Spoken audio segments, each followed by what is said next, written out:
mais je l'ai vu rempli des stades. J'ai vu un de ces programmes Break and Walk. Ce n'est pas un seul stade, 2 stades. Waouh! Regarde avec moi, waouh! Amen. Alléluia. Nous avons reçu la puissance. Maintenant, nous allons recevoir la finesse. Alléluia. Amen. Il y avait une publicité par le passé qui s'appelle Pirelli. En ce moment, il y avait un footballeur, Ronaldo. Pas Cristiano. Ronaldo R9 qui jouait à l'Inter de Milan. Et puis, on voit un monsieur qui court.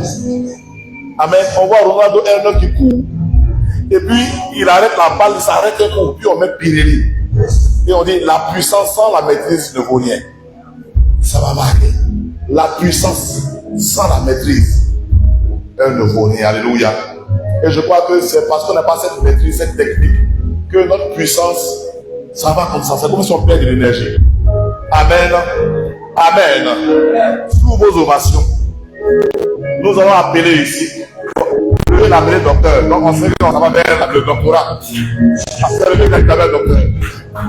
Alléluia. Donc il va envoyer une nouvelle option. Alléluia. Amen. Attends, n'attends pas d'abord. Attends. Alléluia. Je vais vous dire quelque chose. Vous savez, j'aime les gens qui ne font pas beaucoup de bruit, mais ils sont toujours à la bonne place. Devant les bonnes personnes. Devant des personnes ressources. Alléluia. Amen. Cette année, il a dit lui, il partait tout le temps chez Bishop Dag, il n'avait jamais touché. Mais cette année, il a reçu une huile. Alléluia. Nous, on était loin. J'ai dit, Seigneur, si je reçois une goutte, après, il y a une goutte qui m'a touché ici, c'est m'asseoir là. Lui, il a reçu, mais il y a une goutte. Donc, quand le vieux a dit, je vois de l'huile, pourquoi il sait ce qu'il a vu, lui aussi c'est ce qu'il a vécu. Alléluia. Amen. Amen. Le bishop qui était électrique cette année, il était chirurgical quand il venait encore devant. Il ne parlait pas beaucoup. Il avait des choses à dire, il avait des choses à donner. Amen. Amen. Amen. Et des gens, il dit, you cap. Il y a des gens, ils sont de la vie, il a fait. Il dit, waouh, c'est de ça là, le pays en mouvement. Alléluia. Alléluia. Et mon cœur était doublement dans la joie pour lui et pour Emmett. Il dit, waouh, on a un gars surdimensionnement avec un impact de quelqu'un qui impacte. Alléluia. Bishop Dag, lui, il va à l'Indépendance Point le jour de la Pâque et puis il remplit ça. Et puis le président de la République vient s'asseoir et met huile sur sa tête. Mon frère, il y a des choses là. Quand tu reçois cette huile là, et puis un homme comme ça va venir te parler. Il n'y a pas plus grande bénédiction que d'entendre une voix qui a été déjà impactée. Alléluia. Amen. Je veux que tu me donnes ton meilleur amen, ta meilleure acclamation pour accueillir ici le pasteur. Est-ce que tu le fais mieux que ça? On acclame le Seigneur. Alléluia. Fais mieux que ça. Acclame le Seigneur. Acclame le Seigneur.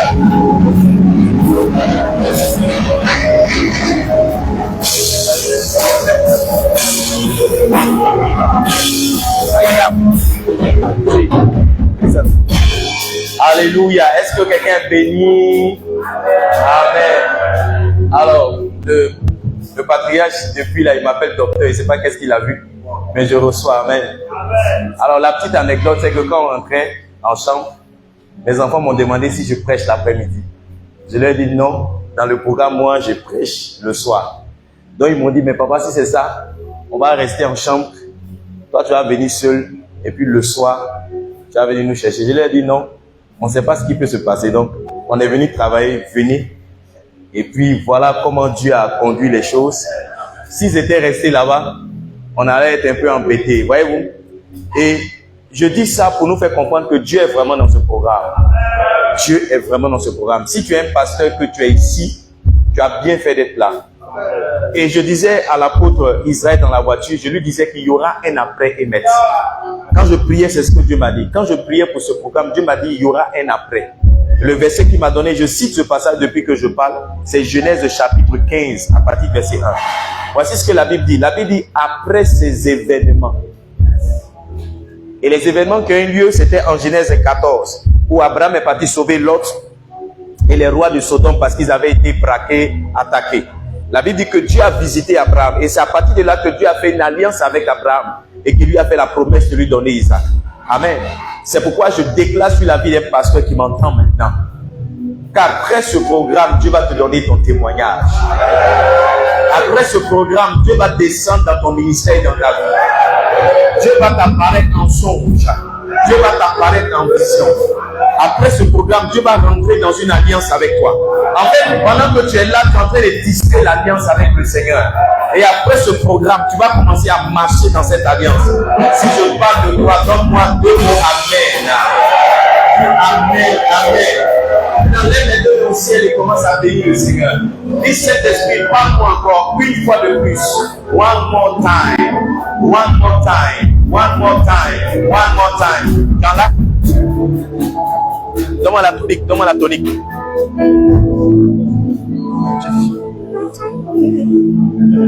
Je viens dans ta présence, le cœur assoiffé de toi. Je m'attends à toi, je m'attends à toi. Je viens dans ta présence, le cœur assoiffé de toi. Est-ce qu'il y a un pasteur qui est assoiffé? Lève les 2 mains, dis Seigneur, je suis assoiffé de l'onction. Je suis assoiffé de la croissance. Je suis assoiffé de l'église. Je suis assoiffé de mon ministère. Je suis assoiffé de parole. Parle-moi une fois de plus. Est-ce que tu veux prier avec moi? Parle-moi une fois de plus. Et dans la boula, si la brande de Barisa, Makila Kakakula, Asila Bou, Sasamamala, Sakamala, le Saint-Esprit, we just thank you. Nous avons besoin de toi. Est-ce qu'on peut prier? Les chanteurs peuvent prier. Prions. Nikanda Silamala, Atele Kekedi, Shalakanda Namala, Lelou, Sali Salama. Merci Saint-Esprit, nous avons soif de toi. Nous avons soif de toi. Nous avons soif de toi. Nous avons soif de toi. Nous avons soif de toi. Je viens maintenant dans la maison. Le cœur assoiffé de toi. Je m'attends à toi. Je m'attends à toi. Je viens dans ta présence. Yes. Le cœur assoiffé de toi. J'ai besoin de toi. J'ai besoin. Jésus, je viens dans ta présence. Mon cœur assoiffé de toi. J'ai besoin. J'ai besoin. Oh yes, j'ai tant besoin de toi. Oh yes, de toi. J'ai besoin. Yahweh, j'ai tant besoin de toi, Seigneur. De toi. J'ai besoin de toi. Yahweh, j'ai tant besoin de toi. J'ai besoin de toi pour le ministère. J'ai besoin de toi, Seigneur, pour la croissance. J'ai besoin de toi pour les plaques. J'ai besoin de toi pour sauver la vie. J'ai besoin de toi, Seigneur. Est-ce qu'on peut le dire? J'ai besoin de toi, Jésus. J'ai besoin de toi, Saint-Esprit. J'ai besoin de toi, Saint-Esprit. J'ai besoin de toi.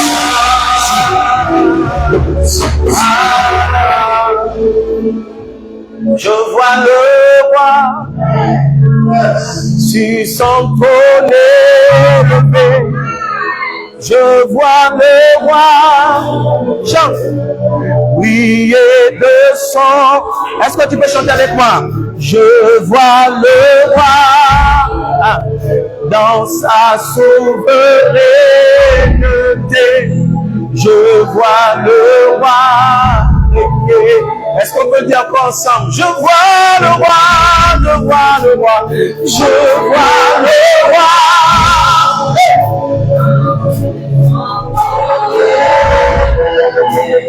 Je vois le roi briller de son éclat, briller de son. Je vois ce roi, le roi, dans sa souveraineté. Je le vois régner. Il agira pour moi. Il agira. Comment lui semblera, je vois son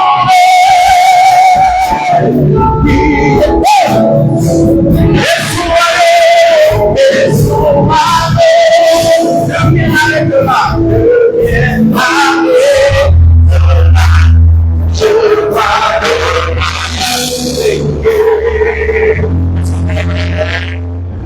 Parle à Dieu.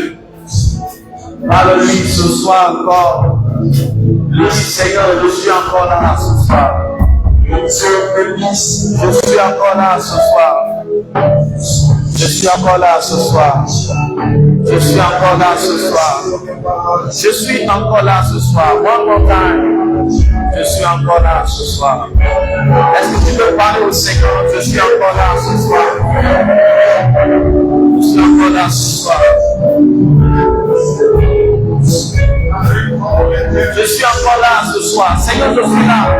C'est ton fils, ton serviteur, celui que tu as appelé, celui que tu as connu.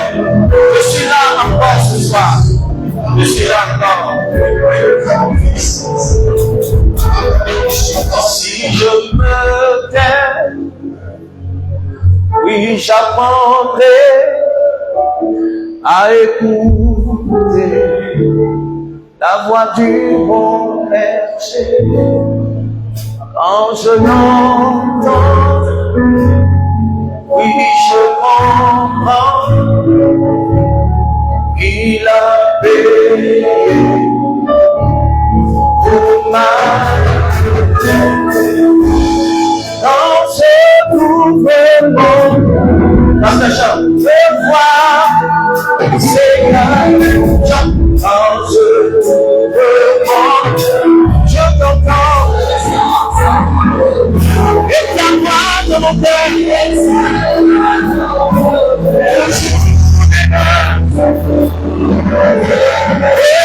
ta vie à chacun pour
Est-ce que Pasteur peut le dire? Coule comme encore. Coule comme un torrent. Coule comme un torrent. Quand je trouve mon cœur, je te vois Quand je t'ouvre mon... Yes. Je t'entends me parler. Et ta loi dans mon cœur. Toujours. Et ta vie à chacun pour le torrent. Quand je t'ouvre mon cœur, je te vois. Quand je t'ouvre mon cœur, je t'entends. Pasteur chante. Et ta loi. Tu m'en fils. Oh, yandana male, shalabé, rasanda da da da de, rasanda da da da.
Seigneur, merci pour ta présence.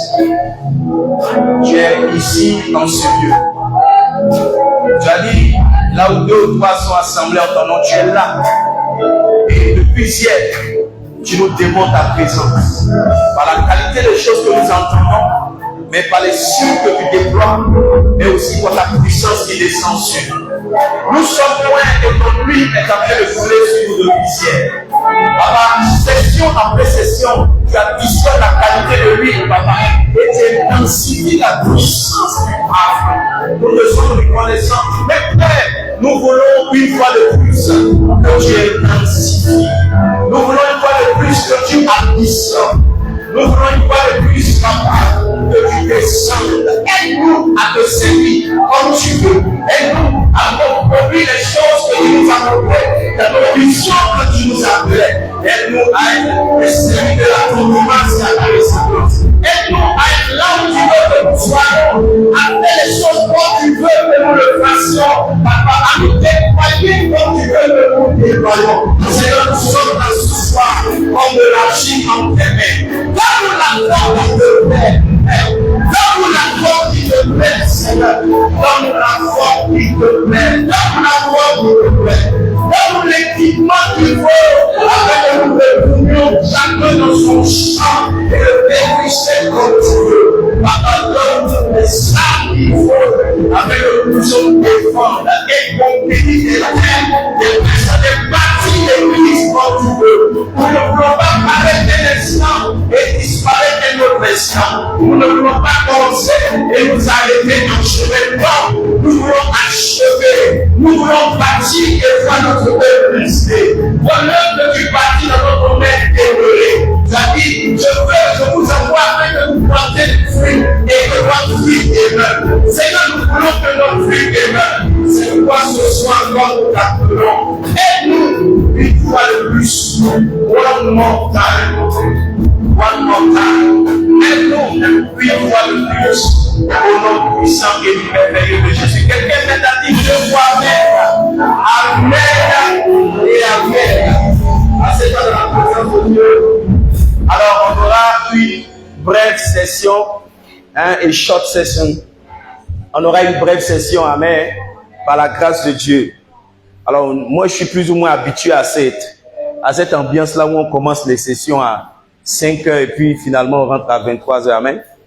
Donc, aidez-moi encore à honorer la vie du révérend docteur apôtre qui nous reçoit, l'ange de la maison, hein, le révérend Déo, pour cette vision de Émet. Qui est venu par Émet? C'est parce qu'il a accepté de répondre à l'appel, c'est parce qu'il a accepté de faire le programme. Dieu est venu frapper à son cœur, il a dit oui Seigneur, moi je suis là. Et si nous sommes là, c'est parce qu'il a accepté. Aidez-moi encore à acclamer le Seigneur pour lui, son épouse et toute son équipe. Maman, merci de nous recevoir. Merci. Est-ce qu'on peut acclamer le Seigneur pour la vie du patriarche Éric Akei, qui est une grande bénédiction pour nous. En cet après-midi, tu n'acclames pas que tu n'as pas confié que tu n'as pas reçu l'onction. Si tu as reçu quelque chose, c'est après-midi, dis le Père. Tiens par nous devant. Et bénis le nom du Seigneur pour la vie de son frère. Et si on acclame le Seigneur pour la vie de nos débats, apprendre aussi Antoine Conan, qui est une grande bénédiction pour nous. Alléluia. Maintenant, quand le pasteur acclame-toi très fort. Parce que depuis le matin, tu es là. Qu'est-ce que je dis depuis le ciel, tu es là. Acclame le Seigneur pour moi. Assez dans sa présence au nom de Jésus. Amen. Merci équipe de louange, vous êtes formidables. Amen. Alors je fais le récap de tout ce que j'ai commencé à dire depuis que je suis là. Je vous ai dit, ces gens de conférences comme Émet, il faut les aimer. Amen. Il faut faire comment? Il faut les aimer. Et il faut participer, il faut suivre ce genre de conférences. Amen. Ce sont des événements dans une saison qui représentent dans le monde spirituel comme des transitions.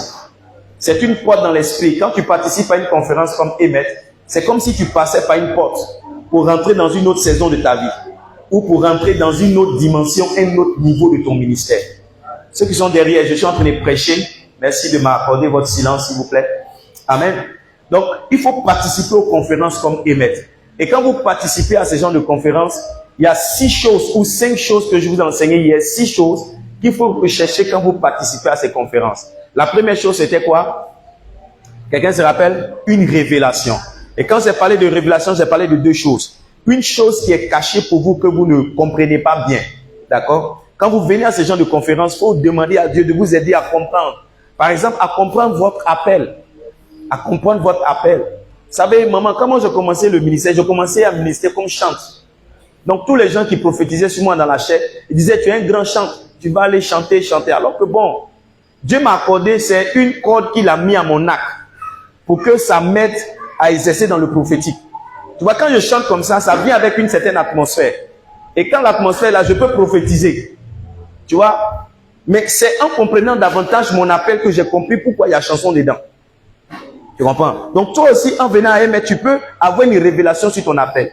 Le deuxième volet de la révélation, c'est quelque chose de futur. La Bible dit que quand le Saint-Esprit viendra, il nous enseignera les choses qu'on ne connaît pas, donc les choses qu'on ne comprend pas, qui nous sont cachées. Mais il dit aussi qu'il nous révélera les choses à venir. Donc, par la révélation, Dieu peut te dire ce que tu seras dans 5 ans, ce que tu seras dans 10 ans, ce que tu seras dans 20 ans. C'est très important pour toi de savoir ces choses-là. Il y a des années de cela, j'étais au lycée, et au lycée, on avait une cellule de prière, et puis on organisait un programme. Je me rappelle, c'était au foyer à Koko, à Boaké. Et puis en tant qu'élève, on avait fait venir des hommes de Dieu, et puis il y a un qui a prophétisé sur moi. L'onction est tombée sur moi, m'a envoyé devant. Il m'a dit, je te vois, tu es un évangéliste, tu vas faire les nations. Il m'a dit ça il y a 25 ans passés. Tu vois, mais c'était dans ce genre de programme-là que j'ai réussi ce que je serais. J'ai fait mon parcours scolaire, professionnel, mais ça m'a rattrapé. Aujourd'hui, je suis en train de faire ce qu'on m'a dit il y a 25 ans en arrière. La deuxième chose que tu dois rechercher, j'ai parlé de quoi? Une instruction. Dieu doit te dire qu'est-ce que tu dois faire. Vous savez, hier, quand j'écoutais les révérends Déo prêcher, Dieu m'a donné une révélation. Quand il parlait sur la planification, Dieu m'a conduit dans le livre de Luc, le chapitre 14, le verset 28 au verset 31. Et depuis que je suis à Yamsoko, c'est sur ce passage-là que je suis en train de méditer. Ce matin, quand je me suis réveillé à 4 heures, j'ai médité sur ça. Dieu m'a dit, ne t'arrête pas à partir de là. À partir de là, il y a tout un enseignement qui est venu. Et il y a un guide de prière. Et moi-même, ce matin, pendant les 3 heures, quand je priais, j'ai pris 1 heure, j'ai prié. Dieu m'a dit, il faut prier pour que tu finisses bien. Il faut prier pour que tu achèves bien ton ministère. Et il m'a rappelé qu'on est parti à Odiéné. Bishop Dag nous a donné une bénédiction. Il a dit, you will finish well. Ça veut dire, vous allez bien finir. Et Dieu m'a dit, ce que Bishop Dag a dit, c'est ce qui a fait de susciter cette méditation-là, pour que ça devienne pour toi un sujet de prière.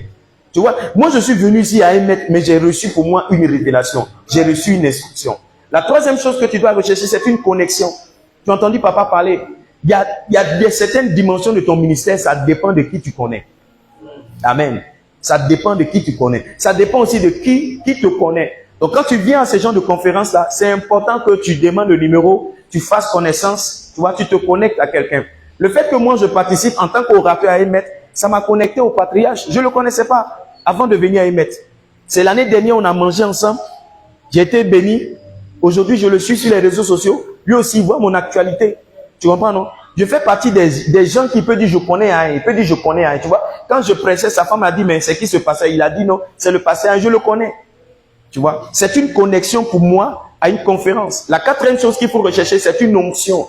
Tu dois rechercher l'onction.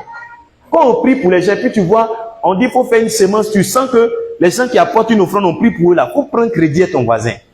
Amen. Il a dit quoi? Prends crédit à ton voisin. Dis à ton voisin, donne-moi un billet, je vais mettre dans mon enveloppe. Arrivé là-bas, arrivé dehors, je vais te rembourser ça. Je suis allé à Dabakala, dis Dabakala.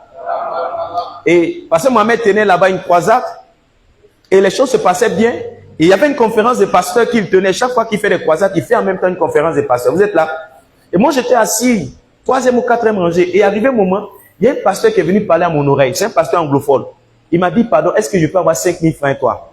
Bon, ça m'a pas dérangé. J'ai pris 5 000, je lui ai donné. Quand j'ai pris les 5 000 devant moi, il a pris les 5 000, il a mis dans une enveloppe. Et parce que Mohamed prêchait, mais il avait une table devant. Il était en train de finir sa prédication. Et le pasteur, il a pris mes 5 000, il a mis l'enveloppe. Il est venu devant le pasteur Mohamed, il l'a déposé sur la table. Il s'est mis à genoux. Le protocole a dit de se lever. Le pasteur Mohamed lui a posé les mains, il est tombé. Ils ont dit, soulevez-le encore. Et moi, j'étais assis là. Il dit, mais c'est mes 5 000 là. Le gars l'a pris, c'est mes 5 000 là. Le gars l'a pris et puis ils sont en train de prier pour lui. Tu vois, moi, j'avais jugé que mes 5 000, c'était trop peu pour faire l'offrande. Mais lui, il a cru que ici, il avait 5 000, on allait prier pour lui. Vous savez, les anglophones ont quelque chose qui nous manque, nous les francophones. Hein. Et devant moi, il a fait cas pratique. Ils ont prié pour lui 3 fois, il est tombé. Après, ils l'ont aidé. Il marche comme ça. Il marche comme ça. J'ai dit, mais c'est moi-même mon argent, quelqu'un a pris pour être point. Le soir, quand on s'est retrouvé à la croisade, il m'a approché. Il dit, Bishop, voici ton argent là, 5 000. J'ai dit, ça, c'est l'argent maudit. C'est ce qu'il a dit dans mon cœur. J'ai dit, il ne peut pas prendre ça. Il a insisté. J'ai pris l'argent et donné à sa femme. Il dit, maman, comme tu as bébé là, il faut payer l'aide des bébés. Mais le gars m'a montré que quand on vient à des séances de conférence, on ne s'assoit pas seulement. On doit s'arranger à ce que l'onction vienne. Soit c'est imposition des mains, soit on doit crier quelque chose pour que l'onction vienne. Vous êtes là? La 5e chose, c'est quoi? Je fais juste un rappel de tout ce qu'on a dit pour montrer que vous me suivez. La 5e chose, c'est quoi?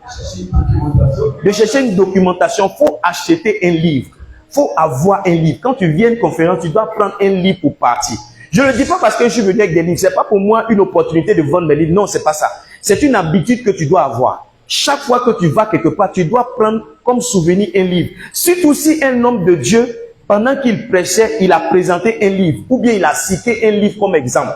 Par exemple, il prêche et puis il dit, j'ai lu tel livre en 2001.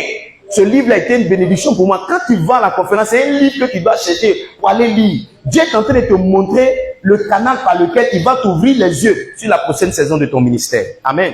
La 6e chose, enfin, qu'est-ce qu'il faut chercher? Il faut chercher une moisson. Tu vois, moi, je suis orateur. Mais moi-même, je réponds à mes appels de fond. Amen. Bon, appel de fond, c'est pas bien dit. Mais je réponds vraiment, aux opportunités que le Saint-Esprit nous donne de s'aimer. Je peux m'asseoir là pour dire, bon, moi, ils m'ont invité, ils vont prendre soin de moi, ils vont me faire une offrande partie. Pourquoi est-ce qu'il est venu pour offrande encore? Amen. Mais si je pense comme ça, je suis charnel. Parce que quand papa parle et puis dit non, si tu prends une enveloppe que tu peux donner 20 000, c'est pas qu'il a besoin d'argent, non. C'est pas qu'il est venu, il faut qu'il ait quelque chose en poche ou partir, non. Il est en train d'ouvrir une porte pour que quelqu'un soit béni, pour que quelqu'un attrape quelque chose. Mieux pour que quelqu'un reçoive une moisson plus tard. Donc c'est quelque chose intentionnellement que tu dois faire. Si tu n'as pas ça sur toi, comme il a dit, je t'autorise aussi à appeler quelqu'un pour dire non, j'ai pris, je suis en train de voir quelque chose, envoie-moi pour que je puisse aimer. Amen. Il y a 2 attitudes qu'il faut éviter quand tu es dans une conférence. La première, c'est comment? La distraction. Il faut éviter d'être distrait. La fatigue peut te distraire. Souvent, c'est quand tu es en train de partir là, que la chose même qui te concerne arrive. Donc, fais l'effort d'être là. Si tu dois te tenir debout parce que tu es fatigué, tu n'as pas envie de dormir, tiens-toi debout. Si tu es trop fatigué aussi, quand je prête, tu cries fort, Amen, pour chasser le sommeil. La 2e chose que tu dois éviter, c'est les frustrations. Ah, ils ont dit que on va finir à 16h, après on va venir à 19h. Mais à 19h, on est encore là. Ça, c'est quoi? Mais c'est pas ce qu'ils ont dit. C'est pas ce qu'ils ont dit. C'est pas ce qu'ils ont dit. Tu vois, Satan a gagné ton cœur comme ça. Il est en train de te mélanger. Parce que le mouvement de Dieu, on ne comprend pas. On ne sait pas quand ça finit, on ne sait pas quand ça commence, on ne sait pas quand ça finit. Donc tu dois...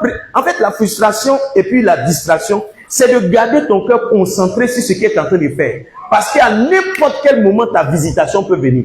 Ta visitation peut venir d'un verset que je cite. Ça peut venir d'une chanson que je donne. Ça peut venir même sur quelque chose sur lequel tes yeux tombent, qui n'a rien à voir totalement avec la conférence. Touche un voisin, dis-lui, tu dois rester concentré. Maintenant, revenons dans le thème qui est bâti pour durer. Build to last, en anglais. Bâti pour durer. Je vous ai expliqué que tout ce que vous allez bâtir maintenant, si vous n'avez pas des fils qui pourront porter ça avec vous, d'abord, si vous n'avez pas de fils qui vont vous aider à bâtir, ça sera difficile. Mais si vous parvenez à bâtir sans vos fils, qui va préserver votre héritage quand vous ne serez pas là? Qui va préserver votre héritage? My mic is not working. Is it the battery? Joue mon fils. C'est les piles? Le rouge, envoie-moi un micro.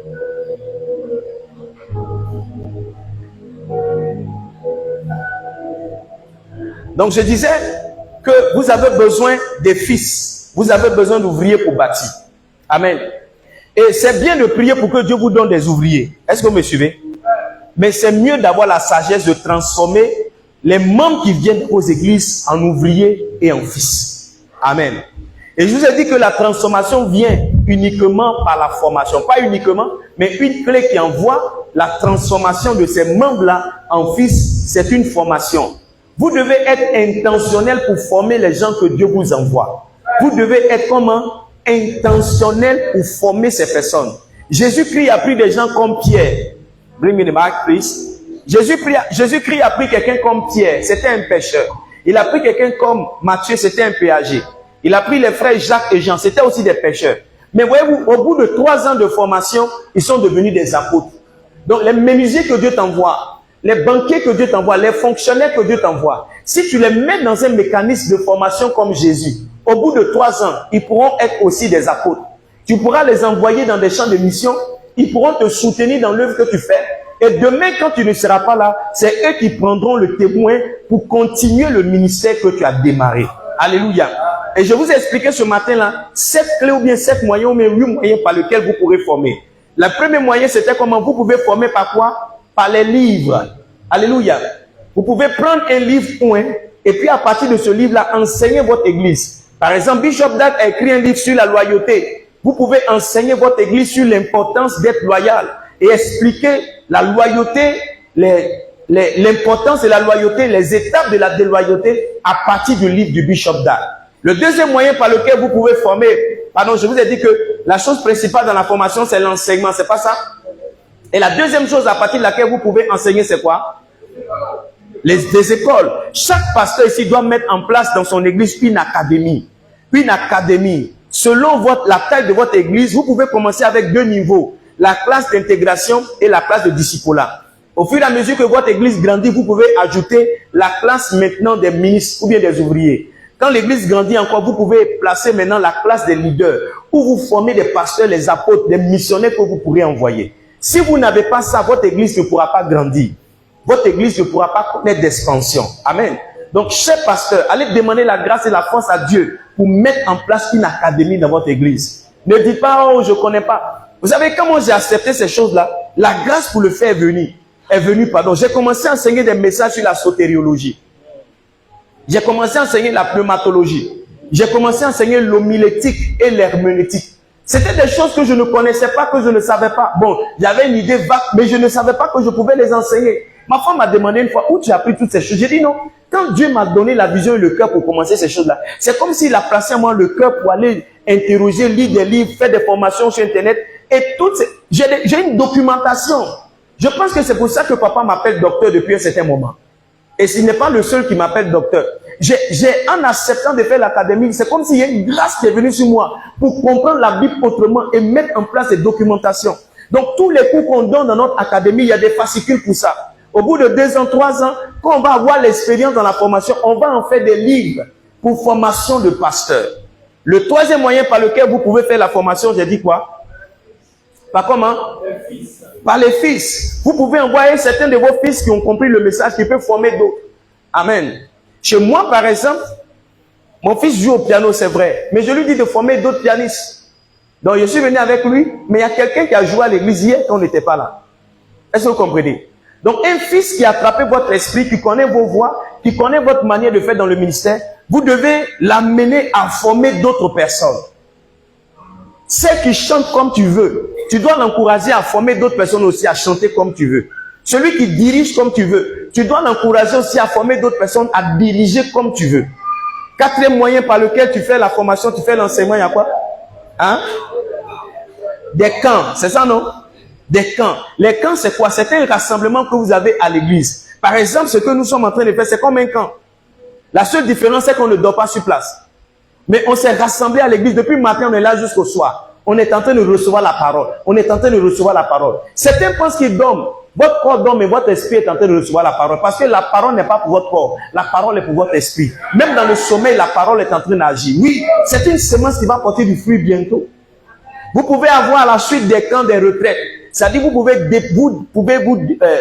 décider de quitter l'endroit où vous êtes, aller dans une autre ville.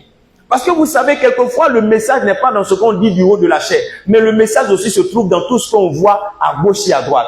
Dans le livre de Proverbes, chapitre 24, vous lisez le verset 30 au verset 34. Il dit, je passais près du champ d'un paresseux, d'un homme dépourvu de sens. Et puis il dit, j'ai vu que son mur était tombé. Au verset 33, quelque part là-bas, il dit, j'ai tiré instruction de ce que j'ai vu. Quelquefois, l'enseignement ne vient pas de ce qu'on enseigne. L'enseignement vient de ce qu'on voit. Quelquefois, tu dois prendre tes enfants, les envoyer dans une autre église pour qu'ils voient. Tu dois prendre tes enfants, les envoyer dans une autre conférence pour qu'ils voient. Tu dois prendre tes enfants, les envoyer dans un autre endroit pour qu'ils voient. Souvent, le type d'église que tu veux bâtir, quand tu leur parles, ils ne comprennent pas. Mais quand tu as vu un pasteur qui a déjà bâti ce type d'église-là, tu les envoies là-bas. Quand ils s'assoient, ils se disent, ah, c'est ce que papa veut faire. Tu vas voir quand vous allez retourner chez vous, tu ne vas plus poser des questions. Ils vont commencer à courir dans la chose que tu as décidé de faire. Est-ce que vous êtes avec moi? Après cela, on a parlé des retraites, on a parlé de quoi? Des veillées d'enseignement. Tu dois avoir des veillées d'enseignement. Tu dois avoir des programmes où tu commences à prêcher de 19h jusqu'à 6h, jusqu'à midi. Je vous disais ce matin, de toute façon, on a commencé comme ça, je peux monter jusqu'à demain à 6h. Oh yes, je vous dis la vérité. Vous allez partir, vous laver, venir, chanter de prêcher. Ouais, tu vas aller te laver, manger, tu vas venir chanter de prêcher. Oui, comme ça, je peux monter jusqu'à 6h. Sans boire codis, sans boire quelque chose. Amen. Je peux monter jusqu'à 6h. Un pasteur doit apprendre à prêcher longtemps. Longtemps, c'est-à-dire, quand tu prêches longtemps, c'est toujours inspirant, c'est toujours doux. Quand je prêche, vous êtes silencieux comme ça. Hein, je sais que mon message est en train de percer.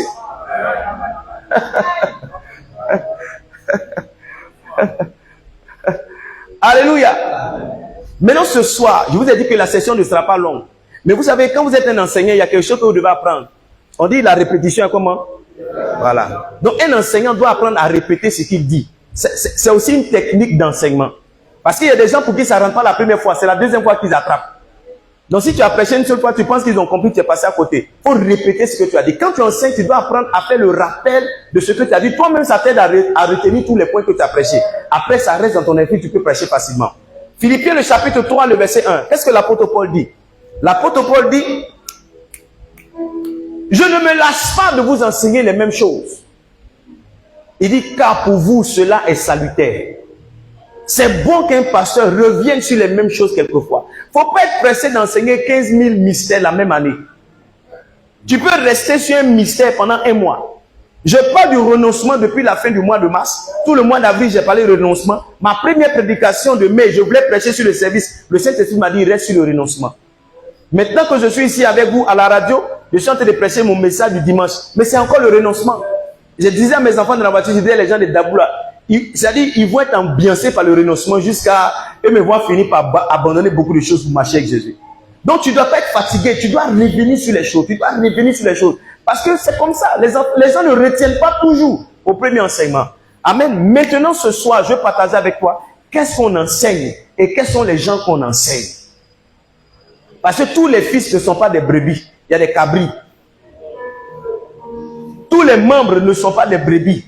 Il y a des membres qui sont des... Il y a des membres là, ça ne sert à rien de les envoyer dans ton académie. Amen. Ils vont te créer plus de problèmes. Est-ce que tu es d'accord avec moi? Voici 3 choses qu'il faut enseigner. La première chose, Matthieu chapitre 28, le verset 20. Ce qu'il faut enseigner dans ton école. Ah, le temps me manque. Matthieu 28, verset 20. Non, tu ne lis pas. Il dit, enseignez-leur à observer tout ce que je vous ai prescrit. Donc, les choses que tu dois enseigner, ce sont les prescriptions de Christ. Écoute-moi, pasteur. Chaque fois que tu enseignes un mystère, tu dois vérifier si le mystère est dans la vie de Jésus, s'il est dans la vie des patriarches et s'il est dans la vie des apôtres. Je vous ai dit que la formation vient exclusivement de l'enseignement. C'est ce que je vous ai dit, non? Mais je vous ai donné un passage de ce que Jésus a dit à Matthieu chapitre 28, verset 20. Je vous ai donné aussi un passage de ce que Jéthro a dit à Moïse en Exode chapitre 18, le verset 18 au verset 20. Mais je vous ai aussi donné un passage de ce que l'apôtre Paul a dit à Timothée, en 2 Timothée chapitre 2, le verset 2. Donc, chaque fois que vous enseignez quelque chose, amen, ça vous devez être sûr que c'est une prescription que le Seigneur a donnée. Deuxième chose que vous devez enseigner, je parle de façon globale et tout à l'heure je vais vous montrer le visuel, pour vous montrer les détails par classe, mais on va essayer de voir ça. La deuxième chose que vous devez enseigner, vous êtes là, vous recevez quelque chose? La deuxième chose que vous devez enseigner, ça se trouve dans 1 Corinthiens chapitre 4, le verset 17. Il dit, c'est pourquoi je vous ai envoyé mon fils Timothée, amen, qui vous enseignera quelles sont mes voies. Un pasteur doit enseigner à ses fils ses voies. Tes voies, c'est tes philosophies.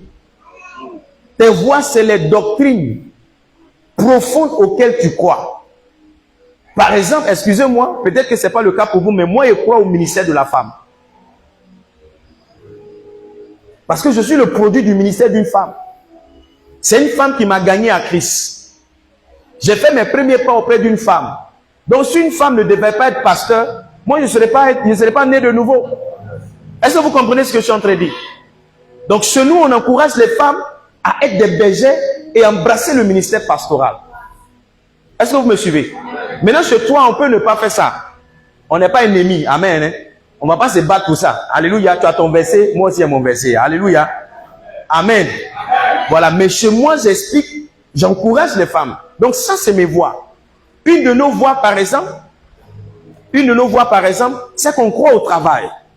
On ne croit pas en la paresse. Non, nous croyons en la diligence. Nous croyons que le ministère est un travail sérieux. L'apôtre Paul dit, quand il parle à son fils Timothée, en 2 Timothée 2, le chapitre 2, le verset 3, il dit, combat avec moi comme un bon soldat de Christ. Au verset 4, qu'est-ce qu'il dit au verset 4? Aidez-moi, qu'est-ce qu'il dit au verset 4?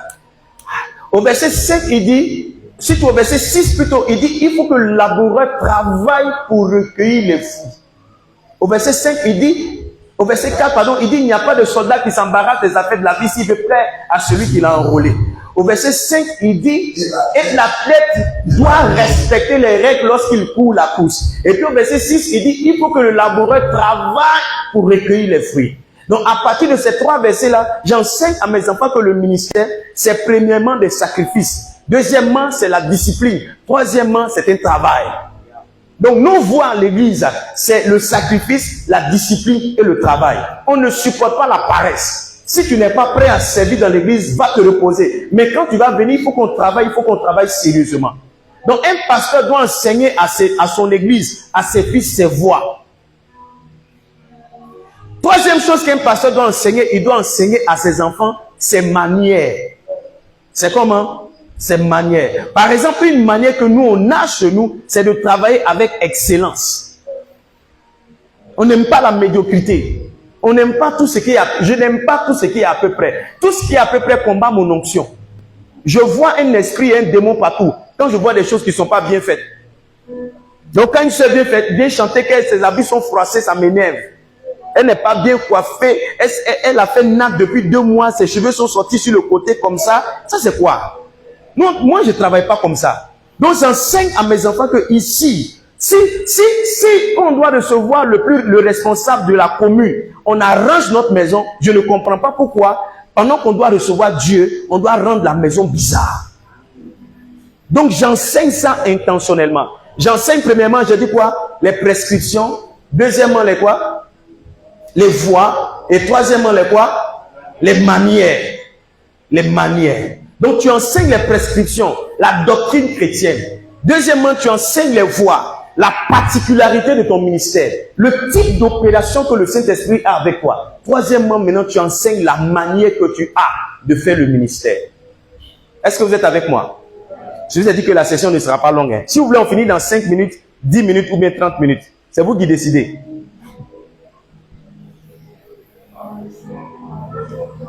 Hein? Non, c'est vous qui décidez. Hein? Le même, c'est-à-dire, c'est que je peux prêcher ça en 5 minutes, je peux prêcher ça en 1 heure, je peux prêcher ça en 2 heures. Donc, c'est vous qui demandez, donnez-moi l'heure. Hein? Oui, 100 l'heure. Donnez-moi une heure. 20 heures. Ok.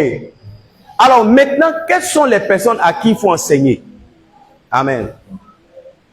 Comment est-ce qu'on réunit les gens? Premièrement, voici les personnes que tu dois enseigner. Les personnes qui sont appelées. Les personnes qui sont comment?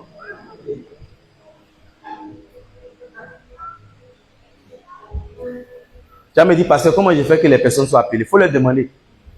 C'est pas toi qui les as appelés, c'est Dieu qui les a appelés. Va à l'église dimanche. Tu dis, qui c'est que Dieu l'a appelé à être pasteur ou à le servir? Peut-être à être pasteur, c'est un peu vague. Faut dire, tu vas à l'église dimanche, tu dis, qui ici, tu sais que Dieu t'a appelé à le servir? Lève la main. Tu seras surpris. Qu'il y a des gens là, Dieu leur a dit dans leur mais qui sont des servantes. Des femmes, Dieu leur a dit, ma servante. Mais ils sont derrière toi comme ça. Ils font rien dans l'église. Ou bien tout ce qu'ils font, ils prennent offrande. Ou bien il y a beaucoup qui se cachent à l'équipe de louange. Vous savez, quand les gens ne savent pas bien Dieu, là, ils se disent non, je peux faire quelque chose un peu dans la maison de Dieu. Là, Dieu va comprendre que je le sais quand même. Donc, au lieu d'être pasteur, il y a beaucoup qui sont à l'équipe de louange, c'est des pasteurs et des prophètes. Les gens aiment se cacher là-bas. Hein? Les commandos aussi. Ah, ça, ils ne savaient pas. Ce que moi, je sais, c'est les chants.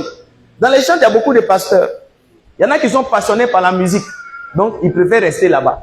Mais leur réel appel, c'est l'appel pastoral. Donc, faut former d'abord, faut prêcher à ceux qui sont appelés. Maintenant, deuxième chose pour savoir ceux qui sont appelés, il faut leur poser la question.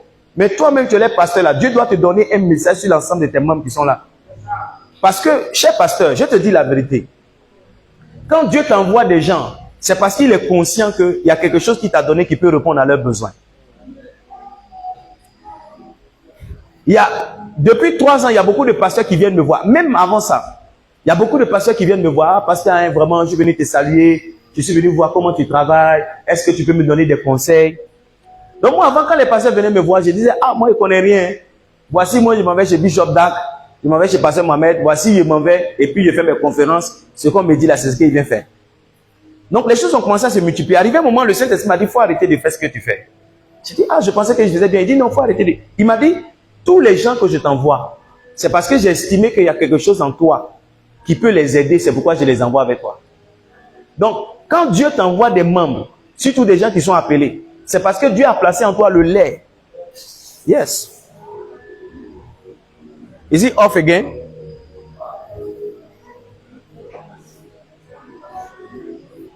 Give me... Ok. C'est parce que Dieu a jugé qu'il a placé quelque chose en toi qui peut aider certaines personnes.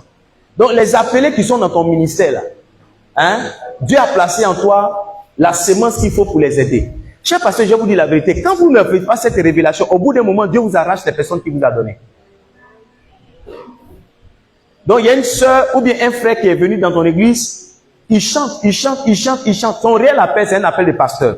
Mais depuis qu'il est dans ton église, là, tu ne l'as pas encore aidé à rentrer dans sa voie, à rentrer dans son ministère. Dieu estime que tu es un va-nu-pied, tu es moins que rien, tu ne sais rien faire. Il le prend, il l'envoie chez quelqu'un d'autre qui a cette révélation-là. Parce que c'est pas à cause... Toi, tu ne peux pas mettre un serviteur de Dieu en retard. Donc, Dieu va l'envoyer là où il faut qu'il soit pour qu'il puisse rentrer dans son appel et évoluer. Donc, toi, tu vas juger que c'est un mauvais gars. Ah, lui là, je l'ai aidé. J'ai fait ceci, j'ai fait cela. Il t'aime profondément. Mais tu vois, il a un besoin auquel tu n'apportes pas de satisfaction. C'est pourquoi quand tu fais la rencontre ou bien quand Dieu t'envoie certaines personnes, tu dois prier pour dire, Seigneur, tu m'envoies telle personne. Quel est le travail que je dois faire? Il y a des gens pour qui tu vas prier 1 an, 2 ans, ils vont être bénis, ils vont partir. Parce que Dieu les envoie comme des pôles chez toi. Tu es un Ananias, tu dois les oindre, ils vont partir. Mais il y a des gens qui doivent rester à côté de toi. qui doivent grandir, que tu dois former pour les faire rentrer dans le ministère. Mais si tu ne comprends pas que tu prends un pasteur seulement pour l'envoyer payer l'eau glacée pour toi, ou bien l'envoyer ta femme va l'envoyer au marché chaque fois, vous l'envoyez, hein? C'est vrai, il vous sert, mais vous ne l'aidez pas à rentrer dans son appel. Dieu va l'enlever auprès de vous, va l'envoyer à côté de quelqu'un qui peut avoir cette sagesse de le faire rentrer dans son appel. Tu vois, ta manière d'être calme là, ça me montre qu'il y a des cas comme ça auxquels tu as été confronté. C'est maintenant que tu es en train de comprendre qu'est-ce qui s'est passé. Cher pasteur, écoutez-moi, si quelqu'un n'a pas trouvé la satisfaction de son besoin dans votre église, il ne restera pas. Et il y a des gens qui ne sont pas venus pour être des simples ouvriers, ils sont venus à l'église pour être des pasteurs. Et vous devez les aider à justement, eux-mêmes ils ne savent pas que c'est ça qui est leur besoin. Vous devez les aider à découvrir cela et vous devez les aider à les mettre sur la voie. Ce matin, je vous rendais le témoignage de mon fils qui m'a dit, pasteur, merci. Tu m'as aidé à accepter mon appel pastoral. Aujourd'hui, il est épanoui en tant que pasteur. Sa femme aussi est épanouie en tant que maman pasteur. Donc, tu dois former les gens qui sont appelés. Deuxième groupe de personnes que tu dois former, ça se trouve en Exode chapitre 18, verset 20. Exode 18, verset 20. Voici ce que Jéthro a donné à... Exode 18, verset 20. Donne-moi ça. Enseigne les ordonnances et les lois et fais-leur connaître le chemin qu'ils doivent suivre et ce qu'ils doivent faire. Faire comment? Fais-leur connaître. En fait, le verset me permet de revenir sur un point. Les gens à l'église ne savent pas ce qu'ils doivent faire. Les gens à l'église ne savent pas quel chemin ils doivent suivre. C'est toi qui dois leur enseigner ça. Tu dois leur enseigner 6 raisons pour lesquelles il faut porter t-shirt de l'église. 10 raisons pour lesquelles quand on fait uniforme, tout le monde doit se mettre en uniforme. Tu dois leur enseigner ça. Tu dois leur enseigner 5 malédictions qui sont rattachées au retard.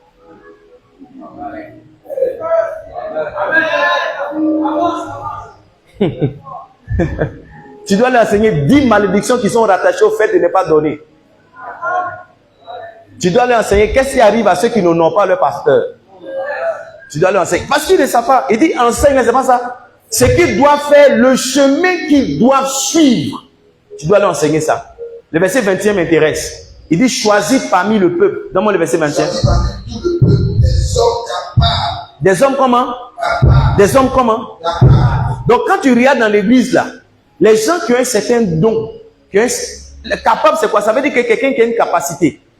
Une capacité, ça se traduit en don ou bien en talent, ou bien en une compétence. Donc quelqu'un déjà qui sait un peu bien parler, quelqu'un qui sait un peu chanter, quelqu'un qui a une facilité à jouer à la musique. Tu dois récupérer ce genre de personnes-là, parce que c'est ces personnes-là que tu dois former. Quelqu'un qui joue à la musique, si tu ne le formes pas, il va prendre le piano de l'église pour aller jouer coupé décalé. Tu comprends ce que je suis en train de dire? Donc les gens qui ont une certaine capacité, tu dois les former. Et quand l'apôtre Paul aussi écrit à Timothée, il lui dit la même chose. Il dit des gens fidèles et capables. Donc tu dois regarder dans l'église quels sont les gens qui ont une certaine capacité. Toi tu sais faire quoi? Toi tu sais faire quoi? Toi tu sais faire quoi? Toi tu sais faire quoi? Quand nous devions passer à l'étape de l'église où on devait avoir des ouvriers, c'est ce que j'ai fait. Quand Dieu m'a donné la révélation, il m'a dit arrête de prier pour que les gens viennent. Transforme ceux qui sont là en ouvriers. Quand je suis venu dimanche, j'ai posé la question aux gens. Toi, tu sais faire quoi? D'abord, qu'est-ce que j'ai fait? Toutes les jolies filles là, je les ai mises dans un coin. J'ai dit, toi, lève-toi, ma fille. Toi, lève-toi. Toi, lève-toi. Toi, lève-toi. Toi, lève-toi. Les mises dans un coin. J'ai dit, samedi, venez à l'église. Elles sont venues samedi à 8h. J'ai dit, vous êtes le service d'accueil. Quand les gens viennent faire comme ça, bonjour. Papa, venez. Asseyez-vous là. Merci, bon dimanche. C'est moi-même j'ai enseigné ça à mes filles là. Voilà. J'ai dit, mettez talons, portez talons. Si tu n'as pas bon cheveux, il faut mettre perruque. Moi, il n'y a rien contre les perruques. Amen. Oh. Les gens voient des démons dans les perruques. Moi, en tout cas, il n'y a pas encore vu un démon là-bas. Amen. Amen. Ma fille, si tu sens que tu as besoin d'additionner, il faut mettre un petit make-up. Moi, il n'y a rien contre ça. Oh. Amen. Oh. Amen. Oh. Maintenant, si toi, tu as quelque chose, amen. Sinon, moi, ça ne me dérange pas. Aussi longtemps que je n'ai pas encore eu une révélation, ça me dérange. Dieu m'a fait, il faut t'arranger, il faut que tu sois jolie. Je lui ai donné 5 raisons pour lesquelles elle peut être jolie. Elle doit être jolie, amen.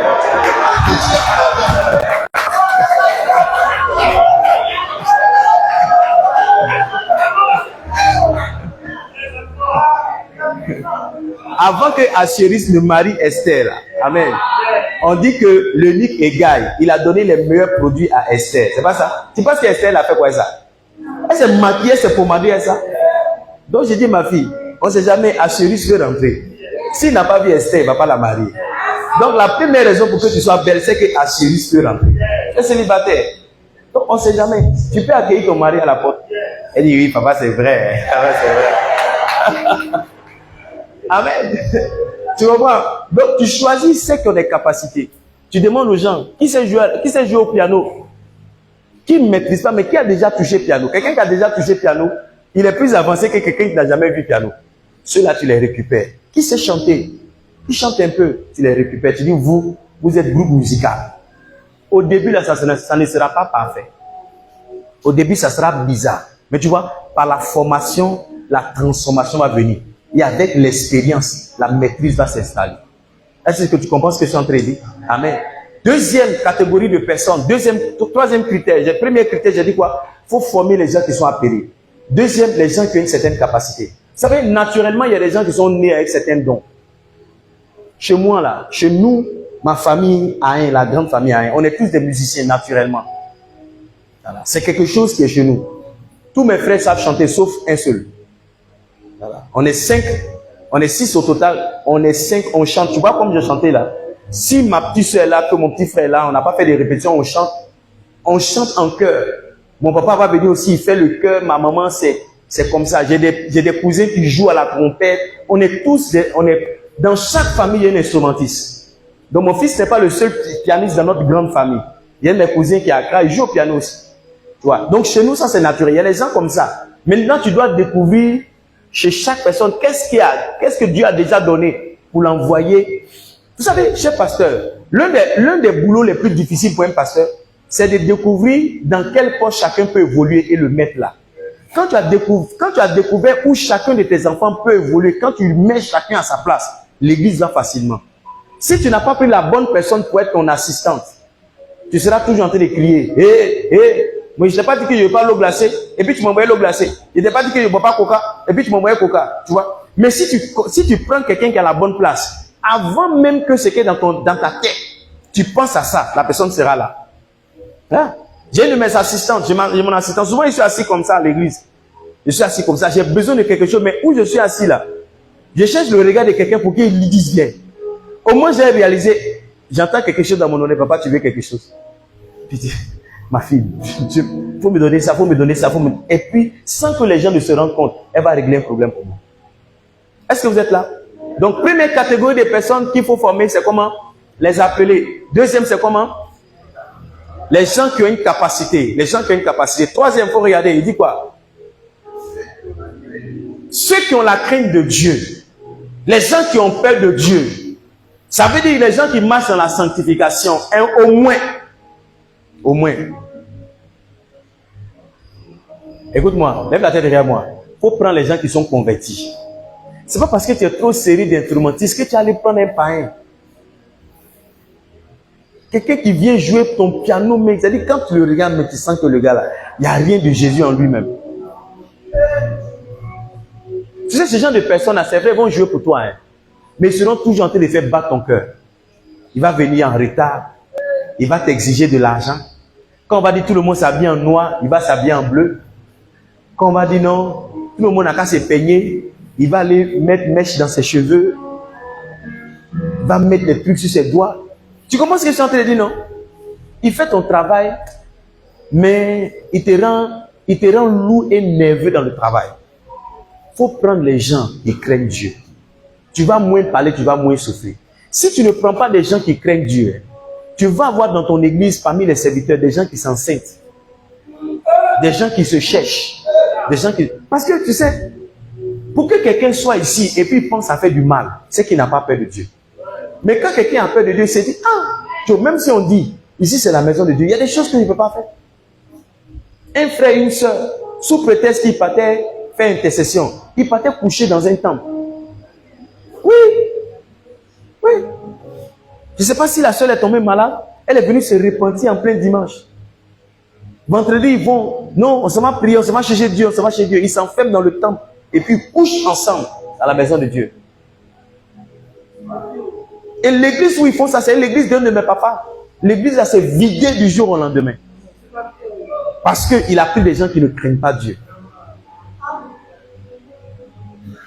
Il a pris des gens qui ne craignent pas Dieu. Prenez les gens qui craignent Dieu. Les gens qui craignent Dieu, vous savez, quelquefois, ils sont sincères. Quand ils ont péché ou bien quand ils ont des faiblesses, ils partagent ça avec vous. Ça se voit dans leur attitude qu'ils ont quand ils sont à l'église. Il y a des gens qui mâchent le chewing-gum, qui collent sur les chaises. Il y a des gens qui se battent à l'église.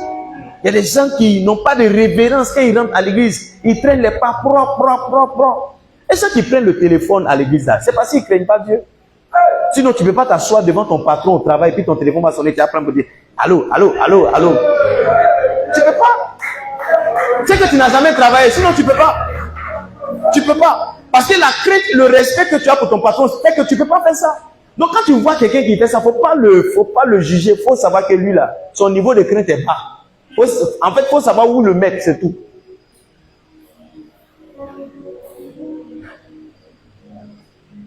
Amen.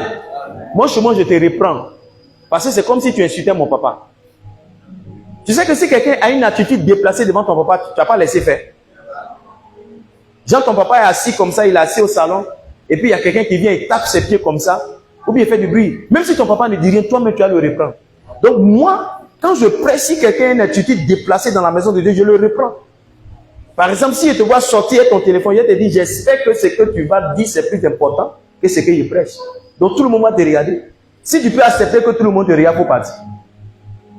Donc les nouvelles personnes là, ou bien quand je prêche, je dis, quand c'est une nouvelle personne, je dis, assure-toi qu'il ne rentre plus.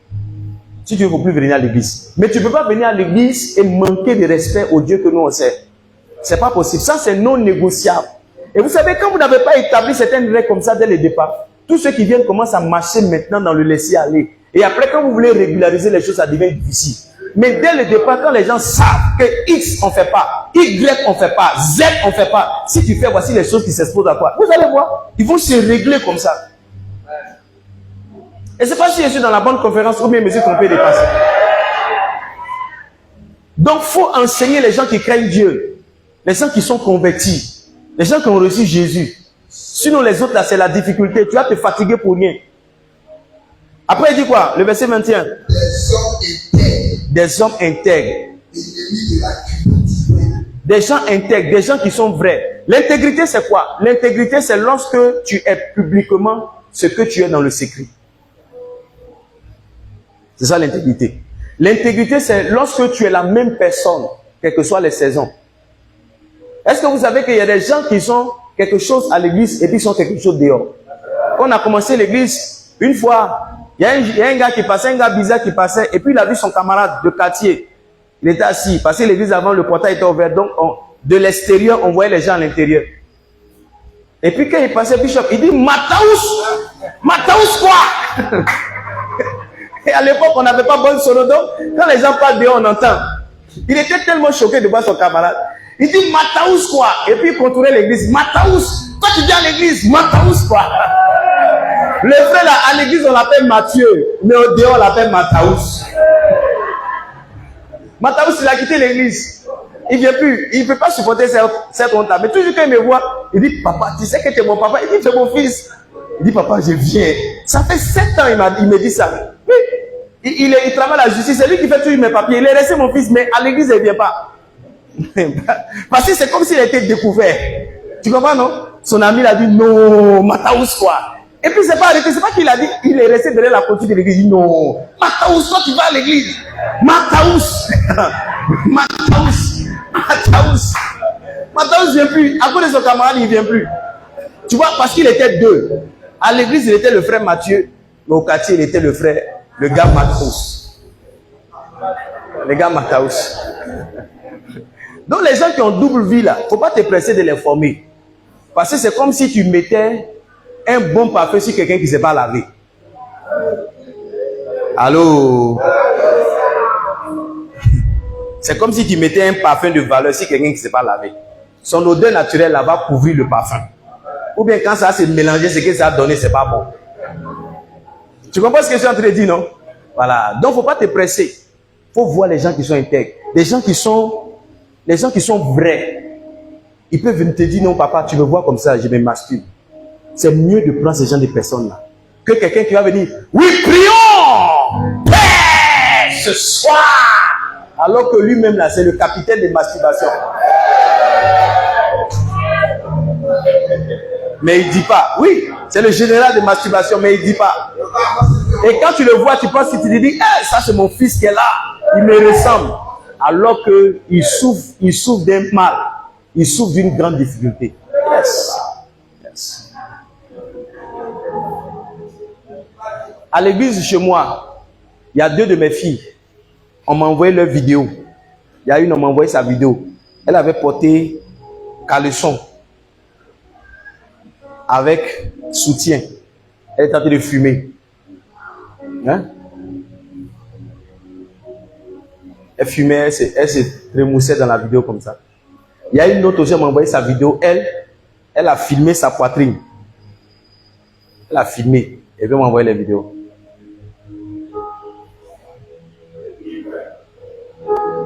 Hein? Vous avez vu comment vous êtes calme, non? Vous voulez savoir la suite? La suite, c'est quoi? C'est que mes filles, là, elles n'ont pas caché qui elles étaient. Elles ont été sincères avec moi. Aujourd'hui, si elles viennent, si elles sont avec moi, vous ne pouvez pas savoir que c'est d'elles que je parle. Parce que elles n'ont pas fui leur faiblesse. Elles ont assumé leur faiblesse. Elles ont même pleuré devant les faiblesses. Aujourd'hui, Dieu les a enlevées dans ça. Aujourd'hui, ce sont des servants de Dieu puissants. Oh yes. Servants de Dieu puissants. Moi, Dieu m'a fait la grâce de commencer l'église avec des païens, hein, pratiquement. Hein. Tous mes gars, c'était des 10. C'était des 10. Là, il y a de mes fils qu'on a envoyé à la prison de Dabo parce qu'il a tué une jeune fille, un enfant de 7 ans par accident.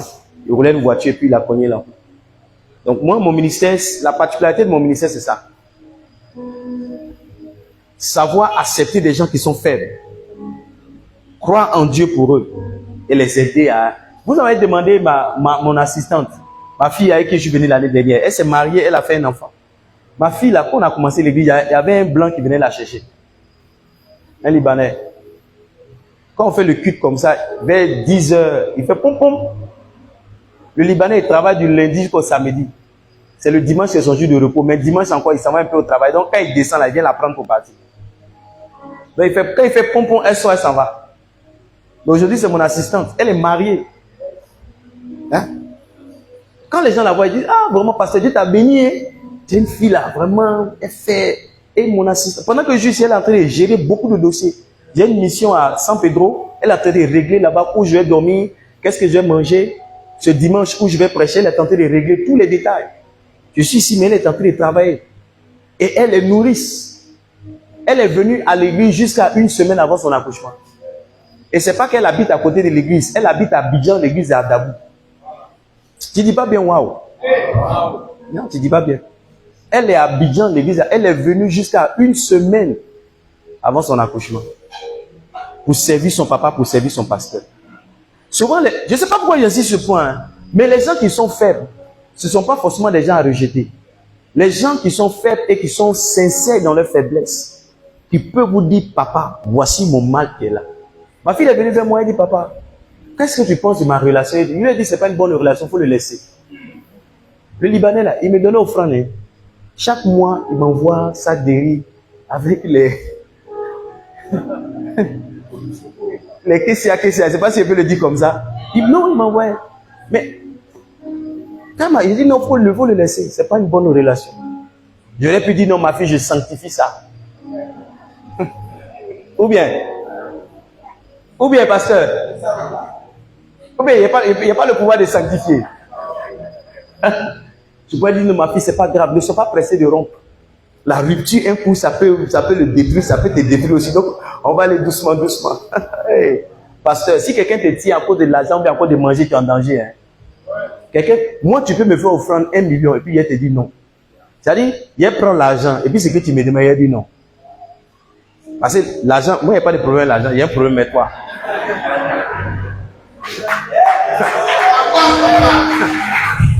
Ou bien, est-ce que moi, il y a un problème avec l'argent? Il n'y a pas un problème avec l'argent. Donc, par exemple, tu veux marier ma fille et puis je dis non. Tu sens que je refuse. Et puis tu dis, bon, j'essaie, je lui fais une bonne offrande et puis il va accepter.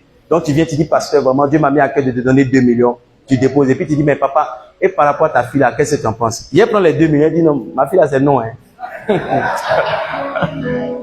Et bien te poser la question, mais tu prends ton argent. Amen. Si tu n'as pas le pouvoir de dire non, de dire la vérité, tu es en danger. Oh yes, Dieu m'a fait cette grâce-là.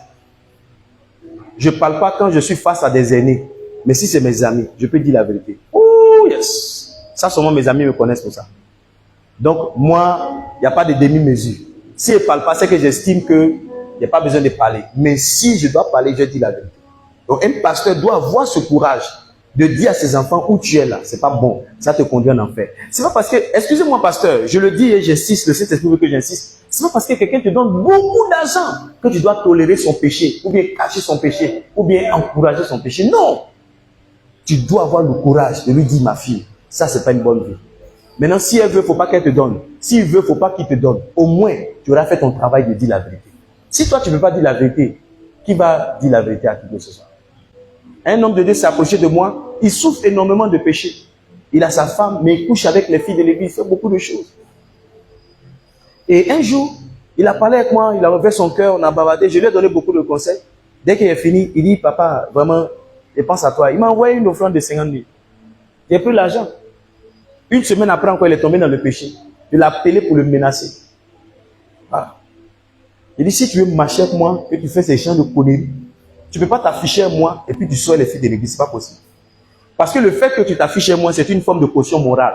Ils vont dire, s'il marche avec un, c'est qu'il est sérieux. Alors que tu n'es pas sérieux. Maintenant, si tu fais une offrande pour que toi et moi s'affichent ensemble, il faut savoir qu'il y a bouffé l'argent, mais toi et moi, on ne va plus s'afficher ensemble. Oh bien, il fait mal. Hein? Si il fait mal, dites-moi. Hein? On était en train de parler de quoi? 4 types de personnes qu'il faut former, c'est pas ça? C'était quoi? Les gens qui sont intègres. Les gens qui sont loin de la cupidité. Cher pasteur, regardez-moi. Regardez-moi, très bien. Si dès que vous commencez à faire les formations de ministère, les formations de pastoral, les quoi, que vous mettez l'argent dedans, ça ne va pas aller loin. Chez nous, à l'église, il n'y a pas quelqu'un qu'on paye. La seule personne qu'on paye, c'est le gardien qui garde l'église. Il n'y a pas quelqu'un qui est salarié. Il n'y a pas quelqu'un. Il n'y a pas quelqu'un. Si quelqu'un peut rester avec vous 1 an servi, 2 ans servi, sans demander quoi que ce soit, c'est que c'est vraiment quelqu'un que Dieu vous a donné. Mais si vous mettez l'argent devant, vous allez avoir autant de serviteurs que vous voulez. Non, je veux quelqu'un qui joue au piano 50 000 francs par mois. Tu vas avoir beaucoup de pianistes. Je veux quelqu'un pour filmer 50 000 francs. Tu vas avoir beaucoup de personnes. Je vous ai dit, le ministère, on ne le fait pas ministère avec des employés. On fait le ministère avec ses fils. Mes enfants sont avec moi, ils ne me demandent rien pour. Ils sont juste contents d'être avec leur papa. Le fait qu'ils jouent au piano, ils n'ont pas besoin de demander quelque chose. Ils sont juste contents d'être avec leur papa. Et c'est pas parce que c'est mes fils biologiques seulement, même mes fils spirituels. Ma fille là, sa maman lui a posé la question. Le pasteur là, tu le suis, vous partez au Ghana, vous partez à Yams, vous partez dans. Il te donne combien par mois? Elle a dit à sa maman, il ne me donne rien. Et effectivement, je ne donne rien à ma fille. C'est pas que non, ma fille tient 30 000 là, il ne lui donne rien. Maintenant, ma fille là, mon assistante là, Bishop, je viens vers toi. Mon assistante là, c'est une autre fille de l'église qui l'a envoyée. C'est sa vieille mère qu'elle a suivie, c'est sa vieille mère qui est ma fille. Et puis elle a suivi sa vieille mère et puis elles sont venues à l'église. Maintenant, sa vieille mère là, elle devait venir moi-même à Yamsoko. À un moment là, elle s'est retirée. Donc sa vieille mère l'a appelé un jour pour dire, mais c'est moi qui t'ai envoyé à côté du pasteur, hein? Mais tu exagères. Tu exagères. Toujours tu es lui. Vous partez ici, vous rentrez à 1 heure. Il te donne quoi même?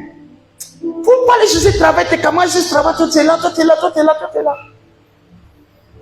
On est parti prêcher chez le pasteur Yannick Diati, l'année dernière en août. C'est mon assistante. Donc si elle voit quelque chose, mon assistante, elle donne des ordres. Quand elle est là, je ne sais pas si vous l'avez vu l'année dernière, elle va dire non. Hé, fais comme ça, pour que son papa soit bien. Donc, quand sa vieille mère a vu ma fille dans l'église du pasteur Yannick en train de donner des ordres, elle s'est dit, il y a quelque chose que j'ai manqué. Parce que celle-là, c'est ma petite, c'est moi qui l'ai envoyée à côté du pasteur. Voici le pouvoir qu'elle a aujourd'hui. Et moi, je n'ai pas ça. Aujourd'hui, ça vient, mais là, elle quitte même plus loin qu'elle, Abidjan. Elle quitte Faya. Faya, un couteau pour faire pute avec moi à Dabou. Elle vient, sa fille. C'est sa fille qui fait danse prophétique. Quand il prêche là, c'est sa fille qui fait les danses prophétiques. C'est sa fille qui... Sa fille vient à Dabou samedi pour faire le culte dimanche. Pour retourner dimanche. Pourquoi les pasteurs sont calmes comme ça quand ils sont en train de parler?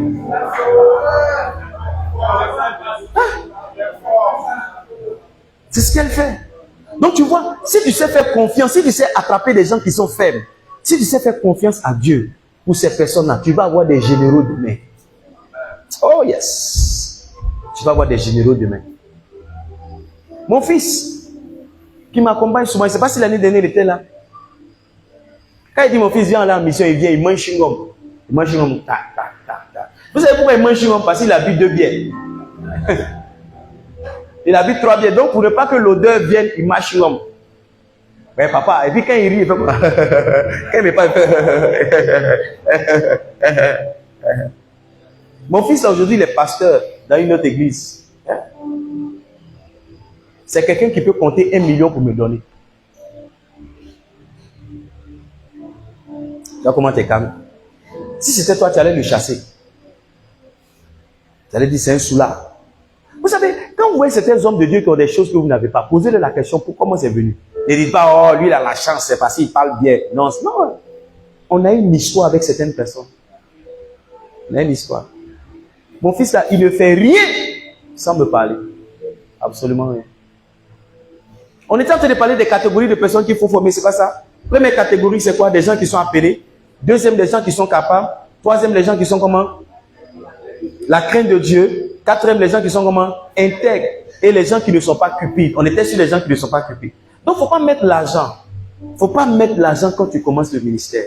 Parce qu'au début de l'église, l'église n'a pas suffisamment de ressources. Tu vois, regarde, ici, là, si le révérend Déo doit en même temps construire l'église, faire émettre, et puis payer tous ceux qui interviennent là. Mais quel argent il va avoir pour finir le temps? Quel argent il va avoir pour finir le temps? L'église doit commencer avec des sacrifices. Tous mes enfants qui sont sur les champs, personne d'entre nous n'a un salaire. Moi, je suis le premier. Demain, je vais enseigner sur former par l'exemple. Parce que, pasteur, c'est bien de dire beaucoup de choses, hein? Mais ce n'est pas ce que tu dis que les gens font. C'est ce qu'ils te voient faire. Et ce qu'ils sentent que tu fais dans le secret, c'est ce qu'ils reproduisent. Donc si toi-même tu dis venez à 8 h et que tu viens à 10 h, à 10 h quand tu vas venir, il n'y aura personne. Amen. Donc il faut faire comment? Des gens qui sont loin de la cupidité. 6e catégorie de personnes qu'il faut ajouter dans la formation, ça se trouve dans 2 Timothée, le chapitre 2, le verset 2. Il dit, les choses que tu as entendues et vues de moi, hein, enseigne-les à des gens fidèles. À des gens comment? À des gens comment? Voilà. Les gens que tu dois envoyer pour former, ce sont des gens qui doivent être fidèles. La fidélité a 3 dimensions, mais je vais parler seulement de la première dimension. Des gens qui sont restés avec toi depuis un certain temps. Depuis un certain temps. Vous savez, quand il a fallu remplacer Judas, vous savez quel était le critère principal? Les apôtres ont dit, on va choisir parmi ceux qui sont restés avec nous depuis le commencement jusqu'à maintenant. Voici comment ils ont trouvé 2 personnes, hein, avec lesquelles ils ont fait un tirage au sort, et puis c'est tombé sur l'autre Matthias. Vous êtes avec moi ou pas? Quand vous êtes en train de faire la formation, c'est important de marcher avec les anciens. Un ancien qui ne sait pas chanter, c'est mieux de lui faire confiance qu'un nouveau qui a la voix de moineau qui vient d'arriver. Hey, pasteur, est-ce que je vous prêche la vérité? Hein? Écoutez-moi, lorsque Abraham devait envoyer quelqu'un aller chercher une femme pour son fils Isaac, vous savez qui il a pris?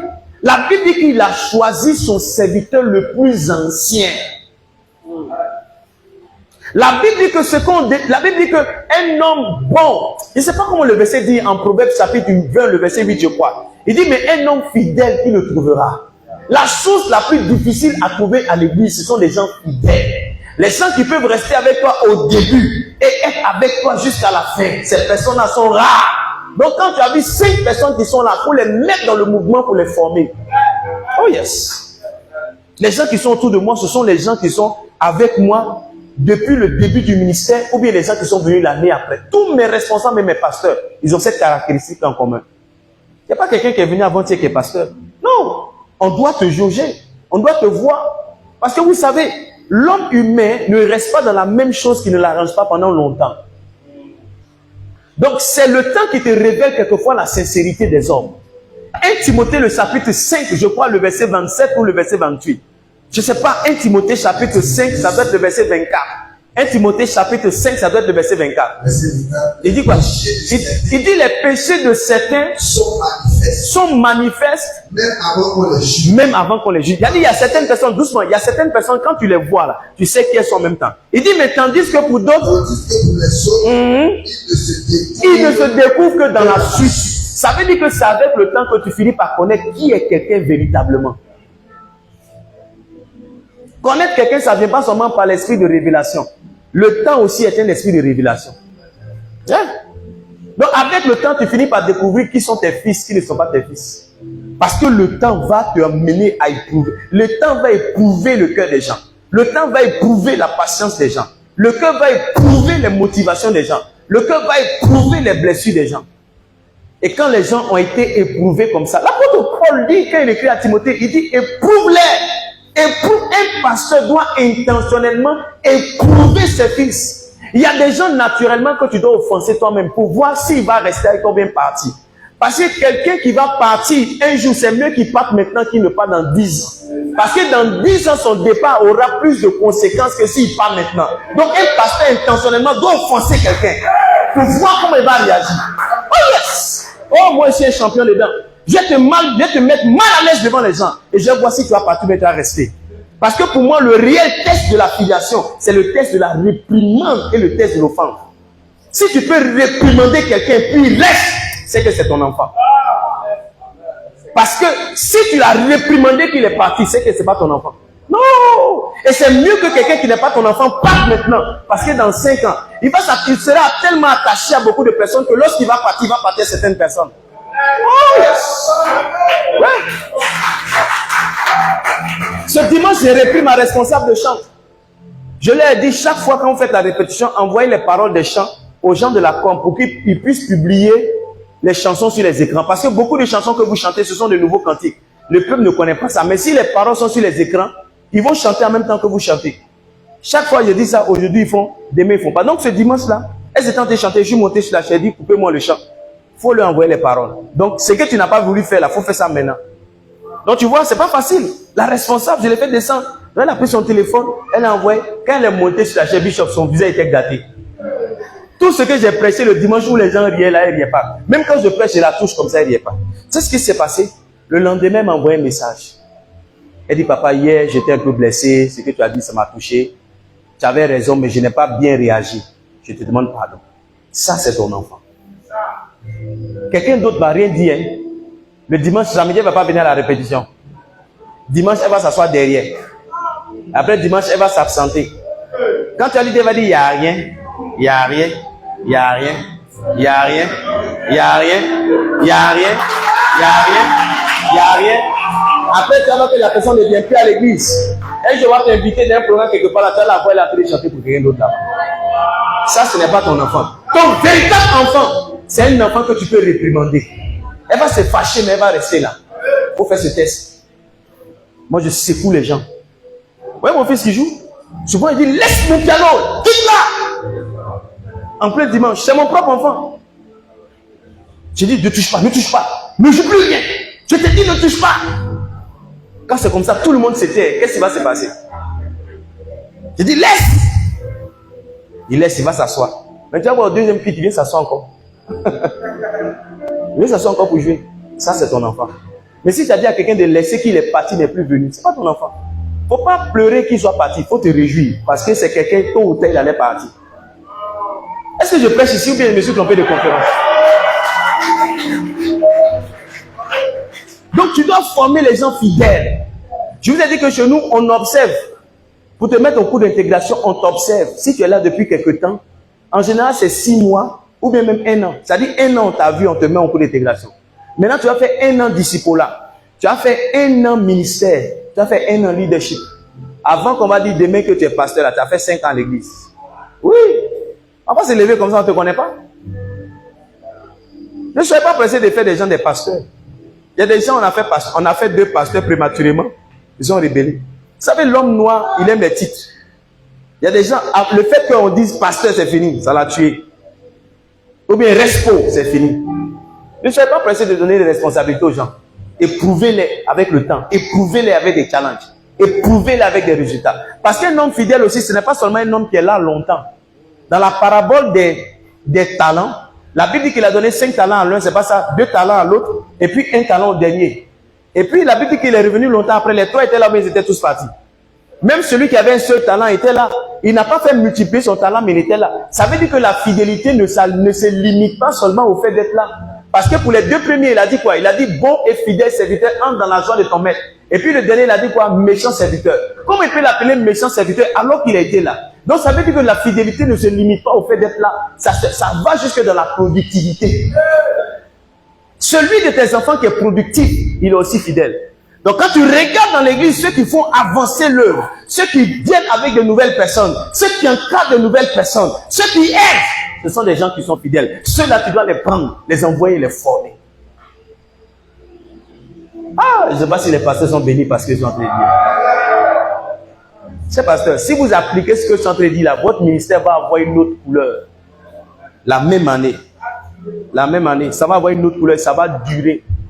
Moi, je n'ai pas de crainte, hein. Je sais que je peux mourir en paix. Quand je parle comme ça, ma femme n'aime pas parce qu'elle veut que je reste longtemps. Oui, je vais rester longtemps, mais en même temps, ça me parle. Tu sais, quand tu as rencontré Jésus, vraiment, la mort ne te ferait pas. Beaucoup de personnes n'ont pas dit Amen parce qu'elles ne sont pas d'accord. J'ai dit, quand tu as rencontré Jésus, vraiment, la mort ne te ferait pas. C'est pas toi qui presque au paradis, au ciel, au ciel, au ciel. Mais c'est pas pourquoi tu n'es pas pressé de partir. Touche un voisin.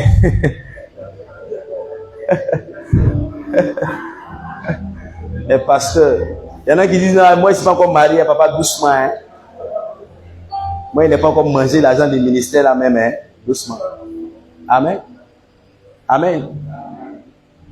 On était sur combien de catégories de personnes? Quelqu'un a dit jusqu'à 20 h, il finit dans 5 minutes. On était combien? 8e. 6e. Allons-y maintenant dans Actes chapitre 6. Lisons le verset 2. Oui, 7e. Actes chapitre 6. Donne-moi le verset 2. Est-ce que quelqu'un est là? On finit dans 5 minutes. Les 12 convoquèrent la multitude des disciples et dire il n'est pas compétent que nous laissions la parole de Dieu pour servir nous tard. C'est pourquoi, frère, choisissez parmi vous 7 hommes de qui l'on rend un bon témoignage. Oh yes, c'est bon, doucement. Les gens que tu dois former là, on doit rendre de bons témoignages. Amen. Il y a un de mes fils, sa femme m'a écrit, sa femme m'a dit, papa, bientôt tu vas découvrir la double vie de mon fils. La double vie de mon mari, la double vie de ton fils. Si ta femme même ne croit pas en toi, c'est que tu es perdu. Amen. Tu vois, mon fils, on l'appelait Mathieu à l'église, alors que Dieu, on l'appelle Mathaus. On n'a pas un bon témoignage. Frères et sœurs, chers pasteurs, ça doit être, vous devez être clair avec vos enfants pour leur dire que au stade où ils sont arrivés, leur vie vous concerne. Parce que ce qui va leur arriver va affecter votre vie. Je dis à certains de mes enfants, au stade où on est arrivé, vous, on ne doit pas vous voir au maquis. On ne doit pas vous voir en boîte de nuit. Parce que si on vous voit en maquis, si on vous voit en boîte de nuit, c'est un jugement contre mon ministère. Ça donne l'impression que je ne suis pas sérieux. Donc si vous m'aimez, naturellement, il y a des choses que vous ne devez pas faire. J'ai dit la même chose à mes enfants. J'ai dit à mes enfants, vous n'avez pas choisi de naître dans la maison d'un pasteur. Mais si vous êtes venu dans la maison d'un pasteur, sachez qu'il y a des restrictions. Il y a des choses que vous ne pouvez pas faire. J'ai dit à mes enfants, vous ne pouvez pas être parmi les derniers de classe. Quel honneur vous emportez à votre papa? Je prêche matin, midi, soir, sur les réseaux sociaux et puis mes enfants sont parmi les derniers. Vous ne pouvez pas me faire ça. Vous ne pouvez pas être parmi ceux qui cassent, ceux qui se comportent mal à l'école. Quel témoignage vous donnez? Donc vous êtes condamnés à bien vivre, à être parmi les meilleurs et à être des enfants modèles. Maintenant, dans l'autre sens, ne croyez pas qu'il n'y a pas de contribution, mais il n'y a pas de privilège. Le fait que vous soyez des enfants de pasteurs, il y a des privilèges que vous avez que vos amis n'ont pas. J'ai dit à mes enfants, parmi vos amis là, il y a combien de personnes qui savent jouer un instrument? Ils disent personne. Je dis, il y a combien qui savent tirer des photos de personnes? Vous voyez, c'est parce que vous êtes des enfants de pasteurs que vous avez ça. Vous connaissez combien de vos amis qui voyagent avec leur papa, qui vont dans d'autres villes avec leur papa, qui vont dans d'autres pays avec leur papa? Vous connaissez personne. Il leur dit, donc c'est mieux pour vous que vous soyez né dans la famille d'un pasteur que vous soyez né dans la famille d'un banquier. Est-ce que vous comprenez? Frères et sœurs, vous devez parler avec vos enfants. Hein? Vous devez parler, pas seulement vos enfants biologiques, mais vos enfants. Vous savez, souvent, ce n'est pas les grands sermons du haut de la chair qui changent. C'est des interactions B2B, là. C'est ça qui les font avancer. Toi, il dit, ma fille, toi, tu es ma responsable des chambres. On ne peut pas te voir en boîte. Non. Toi, tu es mon assistante. Tu es mon protocole. On ne peut pas te voir au maquis. Ce n'est pas possible. Soit tu laisses le travail, tu es un membre comme tous les autres. Mais à partir du moment où tu es mon proche collaborateur, il y a des endroits où on ne peut pas te retrouver. Donc, frères et sœurs, choisissez des gens qui ont des bons témoignages. Si quelqu'un n'a pas un bon témoignage, si vous doutez de son témoignage, ne versez pas lui sur lui pour lui donner une responsabilité, pour dire non, par la grâce de Dieu, ça va aller. Par la grâce de Dieu, ça va aller. Il y a beaucoup de sœurs qui ont dit ça, qui sont mariées. Aujourd'hui, elles sont devenues des intercesseurs dans le mariage. Au lieu de profiter dans le mariage, elles sont en train de prier maintenant pour que Dieu change le cœur de leur mari.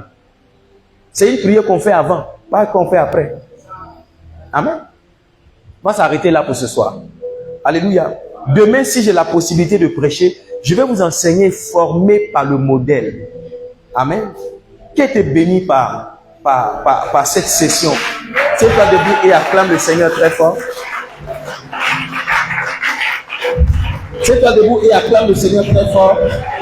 Tiens-toi debout et acclame Jésus très fort si tu es béni.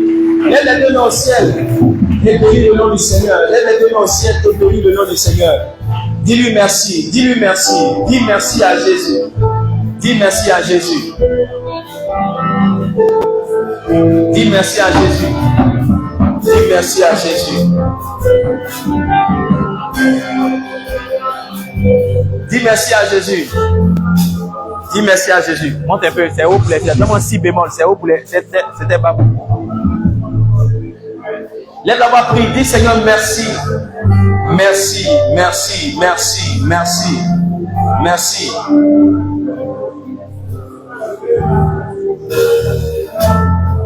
Dis Seigneur, merci. Dis-lui merci, dis-lui merci. Dis-lui merci, dis-lui merci. Dis-lui merci, dis-lui merci, dis-lui merci.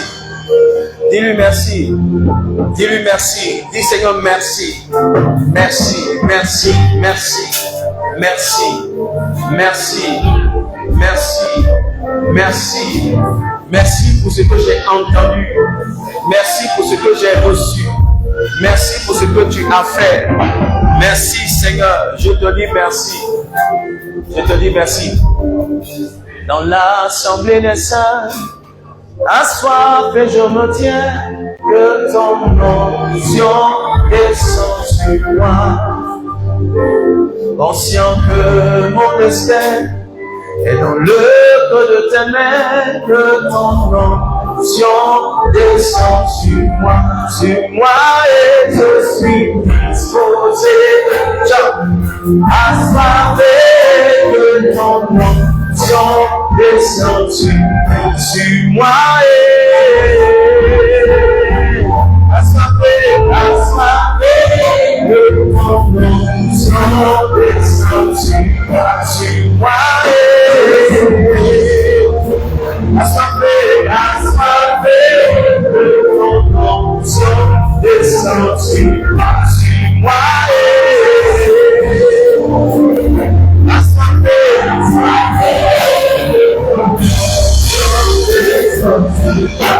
Lève-les, je prie pour toi ce soir.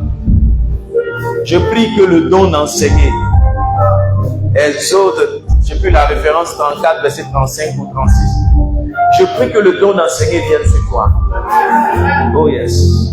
Je prie que après émettre, Dieu te donne la grâce, la sagesse de mettre en place ton académie, ton école, et qu'à partir de cela, tu commences à former des ouvriers. Que Dieu te donne la grâce de transformer simplement en des ouvriers très engagés, qui t'assistent dans l'œuvre et qui rendent le ministère facile pour toi. Après émettre, le ministère sera facile pour toi. Après émettre, ton église aura beaucoup d'ouvriers. Après émettre, ton église va avancer. Après émettre, Dieu va donner de la visibilité à ton église. Il va t'apporter des corbeaux, des soutiens, des femmes et des hommes qui viendront te soutenir financièrement, humainement, matériellement, spirituellement. Je déclare ce soir qu'à partir de maintenant, tu n'es plus seul. Je dis, tu n'es plus seul. Tu n'es plus seul. Au nom puissant et merveilleux de Jésus. Si tu crois ma prière, donne-moi 5 Amen. Amen. Amen. Amen. Amen. Et Amen. Embrasse ce voisin, dis-lui félicitations. Embrasse une voisine, dis-lui félicitations. Ton ministère a changé. Dis-lui ton ministère n'est plus un petit ministère. Ton église n'est plus une petite église. Ton église a bougé. Ton église a bougé. Au nom de Jésus-Christ de Nazareth. Amen. Waouh. Quelle journée. Le révérend a dit hier qu'aujourd'hui, ça serait à 100 à l'heure. Je pense qu'on a dépassé les 100 à l'heure. Amen. Est-ce qu'on peut acclamer le Seigneur encore pour cette grande journée qu'on a eue? Amen. Alors, si quelqu'un veut poser une question, on va prendre 2 questions. S'il n'y a pas de questions, on va... Quelqu'un lever sa main là. Assieds-toi, Bishop. On va prendre 2 questions avec ta permission. On a fini hein, à 20h. Je pense que même, il y a le plan que toi tu as fait, mais il y a le plan que le Saint-Esprit t'a fait donner. Alors, on va prendre 2 questions. Les gens, vous n'êtes pas fatigués? Oui, Bishop, vas-y. Tu veux poser ta question? Ton nom? On sait qu'il est Guillaume, monsieur prophète. Prophète, ok, prophète Guillaume. C'est que vous avez dit que vous avez dit en devant enseigner c'était les soirs. Si, les cabris. Les cabris. Bon, nous faisons face. Moi, on fait face à des enfants. Vous avez parlé de enseigner ceux qui sont internes, ceux qui sont. Si. Ils ne sont même pas dans tous ces cas que vous avez cités. Mais ils sont au moins fidèles, ils sont toujours là. Ils sont là. Je fais comme on fait ces cas. Ils sont là. Les enfants, ils ont quel âge? C'est les grands frères. Donc quand tu dis des enfants, j'ai pas compris la question. Est-ce qu'ils font ton cas c'est quoi? C'est tes enfants spirituels. Maintenant le problème c'est quoi? Qu'est-ce qu'ils ont? C'est les bandits qui sont. Alors si c'est des bandits, c'est que si c'est des bandits, il ne faut pas commencer l'école avec eux. Ce que tu dois leur enseigner, c'est comment les aider à ne plus être des bandits. Donc quand tu vas observer maintenant qu'ils sont plus bandits, ces critères-là, là tu les envoies dans l'école. Parce que si tu les envoies dans l'école en constatant qu'ils sont bandits, l'école ne va pas les changer. L'école va accentuer les banditismes là. C'est-à-dire quand ils seront là-bas, quand tu as prêché, ils vont faire rire les gens, ils vont dire des conneries, et puis l'école sera distraite. Et si les premiers qui sortent de ton académie ne sont pas sérieux, ça va montrer que ça ne sert à rien de partir. Mais si les premiers qui sortent de ton académie deviennent pasteurs, deviennent des ouvriers engagés, ça va encourager les autres à venir. Donc nous, chaque année, on fait graduation, cérémonie de graduation. Je ne sais pas si vous voyez nos photos, pour ceux qui nous suivent dans les réseaux sociaux. Quand on fait cérémonie de graduation, que les gens voient uniforme, toche, eux-mêmes c'est ce qu'ils disent, papa, cette année, les nouveaux qui sont venus, papa, moi aussi j'ai fait les cours. Ça montre le sérieux. Voilà, ça montre le sérieux. Et puis on a des règles. Tu viens 20 minutes après le cours, tu rentres pas. Si tu n'as pas, tu as été absent un certain nombre d'heures, ton année, tu reprends l'année. On fait appel, on fait devoir, comme à l'école. Ce dimanche même, ils ont devoir. Voilà. Donc, faut être sérieux. Si tu sens que les gars sont pas sérieux, faut pas commencer l'académie. Faut prendre le type d'enseignement qu'il faut pour les aider à être sérieux. Et puis, une chose que je t'encourage à faire aussi, c'est de les prendre quelquefois pour les envoyer dans des programmes comme ça. Voilà. Tu les envoies dans les programmes. Ce que tu peux pas dire à tes enfants quelquefois, il y a un autre pasteur qui les impacte. Et puis souvent, quand ils sont dans certaines atmosphères, souvent tes enfants ne te respectent pas jusqu'à ce qu'ils voient les endroits que tu fréquentes. Voilà. Quand ils voient où tu vas, ils disent, hey, non, pasteur, c'est pas un petit pasteur. Hein. Donc eux-mêmes, ça les aide à être sérieux. Voilà. Donc demain, il faut les faire venir. Une autre question, quelqu'un va lever le doigt derrière.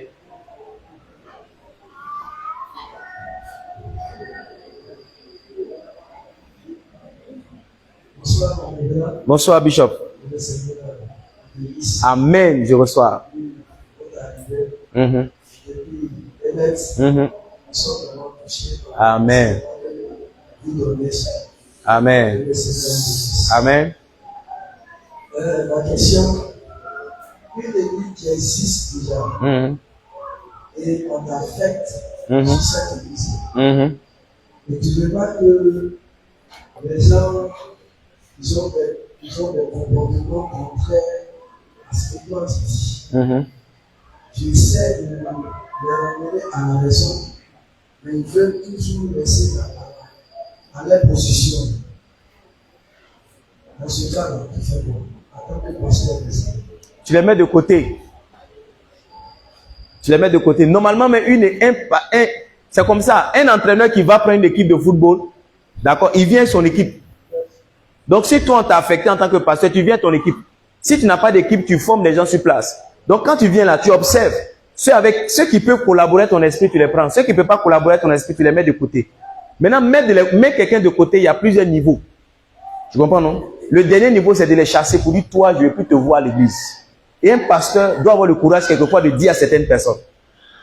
Amen. Il y a des gens, tu dois le regarder pour dire, toi, tu ne viens plus jamais dans cette église. C'est la dernière fois de venir ici. Je suis allé prêcher chez un pasteur Magloire, en début d'année. Et puis, pendant qu'on était en train de finir le culte, son responsable de la communication, il a coupé la caméra. Le culte passait en direct. Lui, il était fatigué, il a coupé la caméra, il a rangé. Et il attendait que le pasteur dise Amen, et puis il va rentrer à la maison. Donc, quand le pasteur a reçu ça, parce que le pasteur devait prendre les offrandes, et il y a des gens qui suivent en ligne, qui donnent les offrandes. Donc, le pasteur l'a appelé en plein culte. Il dit, pourquoi tu as fermé? Il a parlé. Il dit, ouvrez la porte. Il dit, sors, ne viens plus. Hein? Vous voyez comment vous êtes calme, non?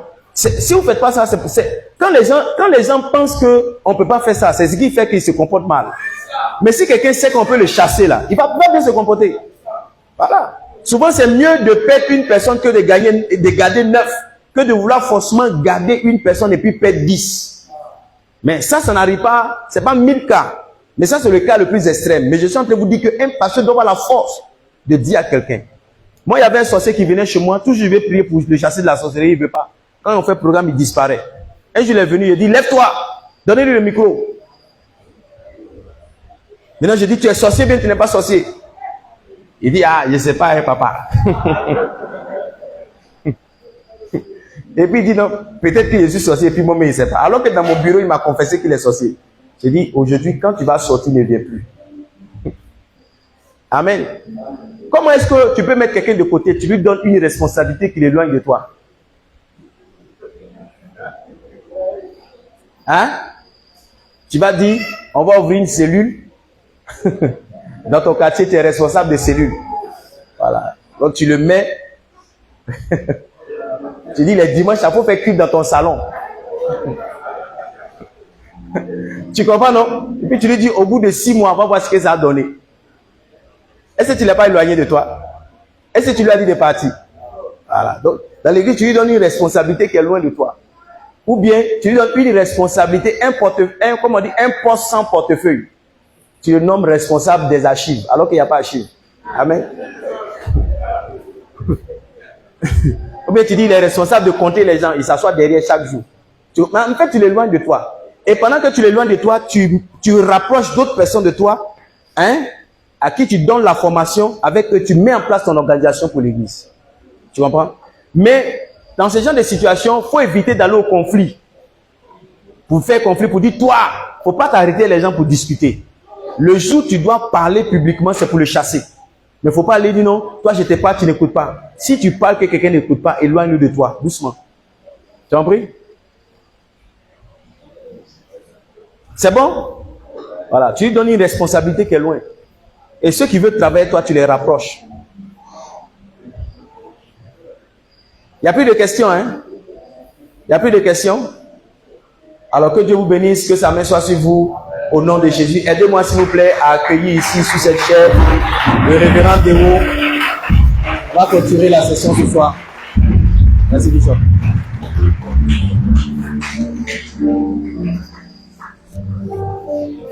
Dis encore waouh. Est-ce que toi-même tu n'es pas waouh ce matin? Hier on avait donné la prophétie que ça allait être à 100 à l'heure. Toi-même tu n'en reviens pas. Alléluia. Donc, waouh pour toi-même. Dis avec moi encore, waouh. Non, je n'ai pas bien entendu. Waouh. Tu vas t'asseoir 2 minutes. Je te donne le programme de demain, puis on va prier en même temps. Alléluia. Demain, c'est la dernière journée de EMET 2026. Alléluia. C'est déjà fini, hein? Mais c'est pas encore fini. Ah là, tu parles de c'est pas encore fini. Donc, demain matin, 7 heures, comme d'habitude, heure d'intercession. Le premier message commence à 8h30. Ça sera moi, après le révérend Antoine, et puis le révérend Alain. Ça sera le matin. Le matin, on va finir au plus tard, au plus grand tard à midi. Amen. Demain, au plus grand tard à midi, en matinée. Et quand vous allez finir de manger, vous allez rentrer dans vos différents dortoirs. Amen. Vous allez dormir. Maintenant, si tu vas te promener en ville aussi, gloire à Dieu. J'ai dit gloire à Dieu. Amen. Tu es là pour recevoir quelque chose. Tu n'es pas là pour rendre visite à quelqu'un. La visite peut venir après. Il faut aller dormir. Parce que le diable, il n'aime pas ton affaire. La Bible dit dans Jean 10, verset 10, le voleur ne vient que pour voler, pour dérober et faire quoi? Égorger. Donc, ton ennemi là, il te cherche. Est-ce qu'on est ensemble? Donc, demain soir, à partir de...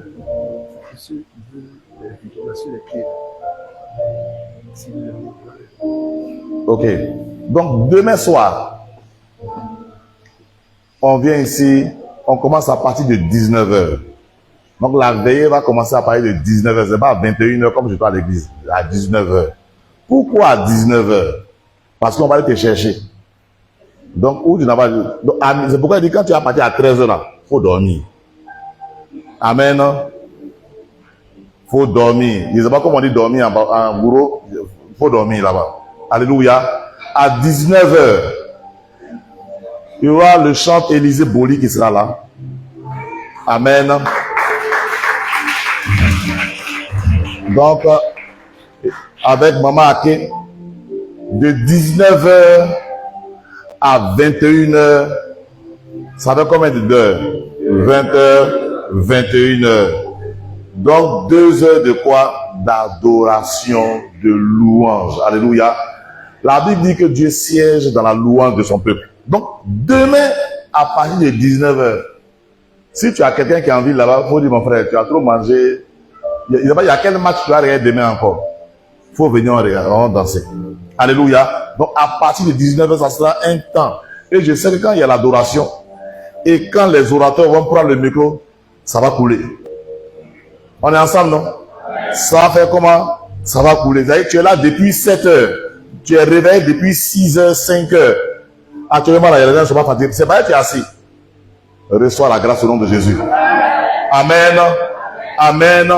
Quand on finit à 6 heures, ton massa est là, tu t'en vas au village. Tu t'en vas à Saint-Fra. Quand tu arrives là, tu fais comment? Tu dors. Quand tu dors, tu es réveillé à 17 heures, tu dis placer les chaises comme ça. Quand tu prends le micro, tu dis Alléluia, on dit Amen. Il y a au moins 5 qui sont tombés déjà. Pas toi, Alléluia, c'est très dangereux. Amen. On va se tenir debout. Amen pour la prière finale. Seigneur, nous bénissons ton nom pour cette journée. Merci parce que tu nous as nourris spirituellement, physiquement au nom de Jésus. Père, nous allons aller dormir. Tes enfants vont aller dormir. Révèle-toi à eux au nom de Jésus. Parle à tes enfants.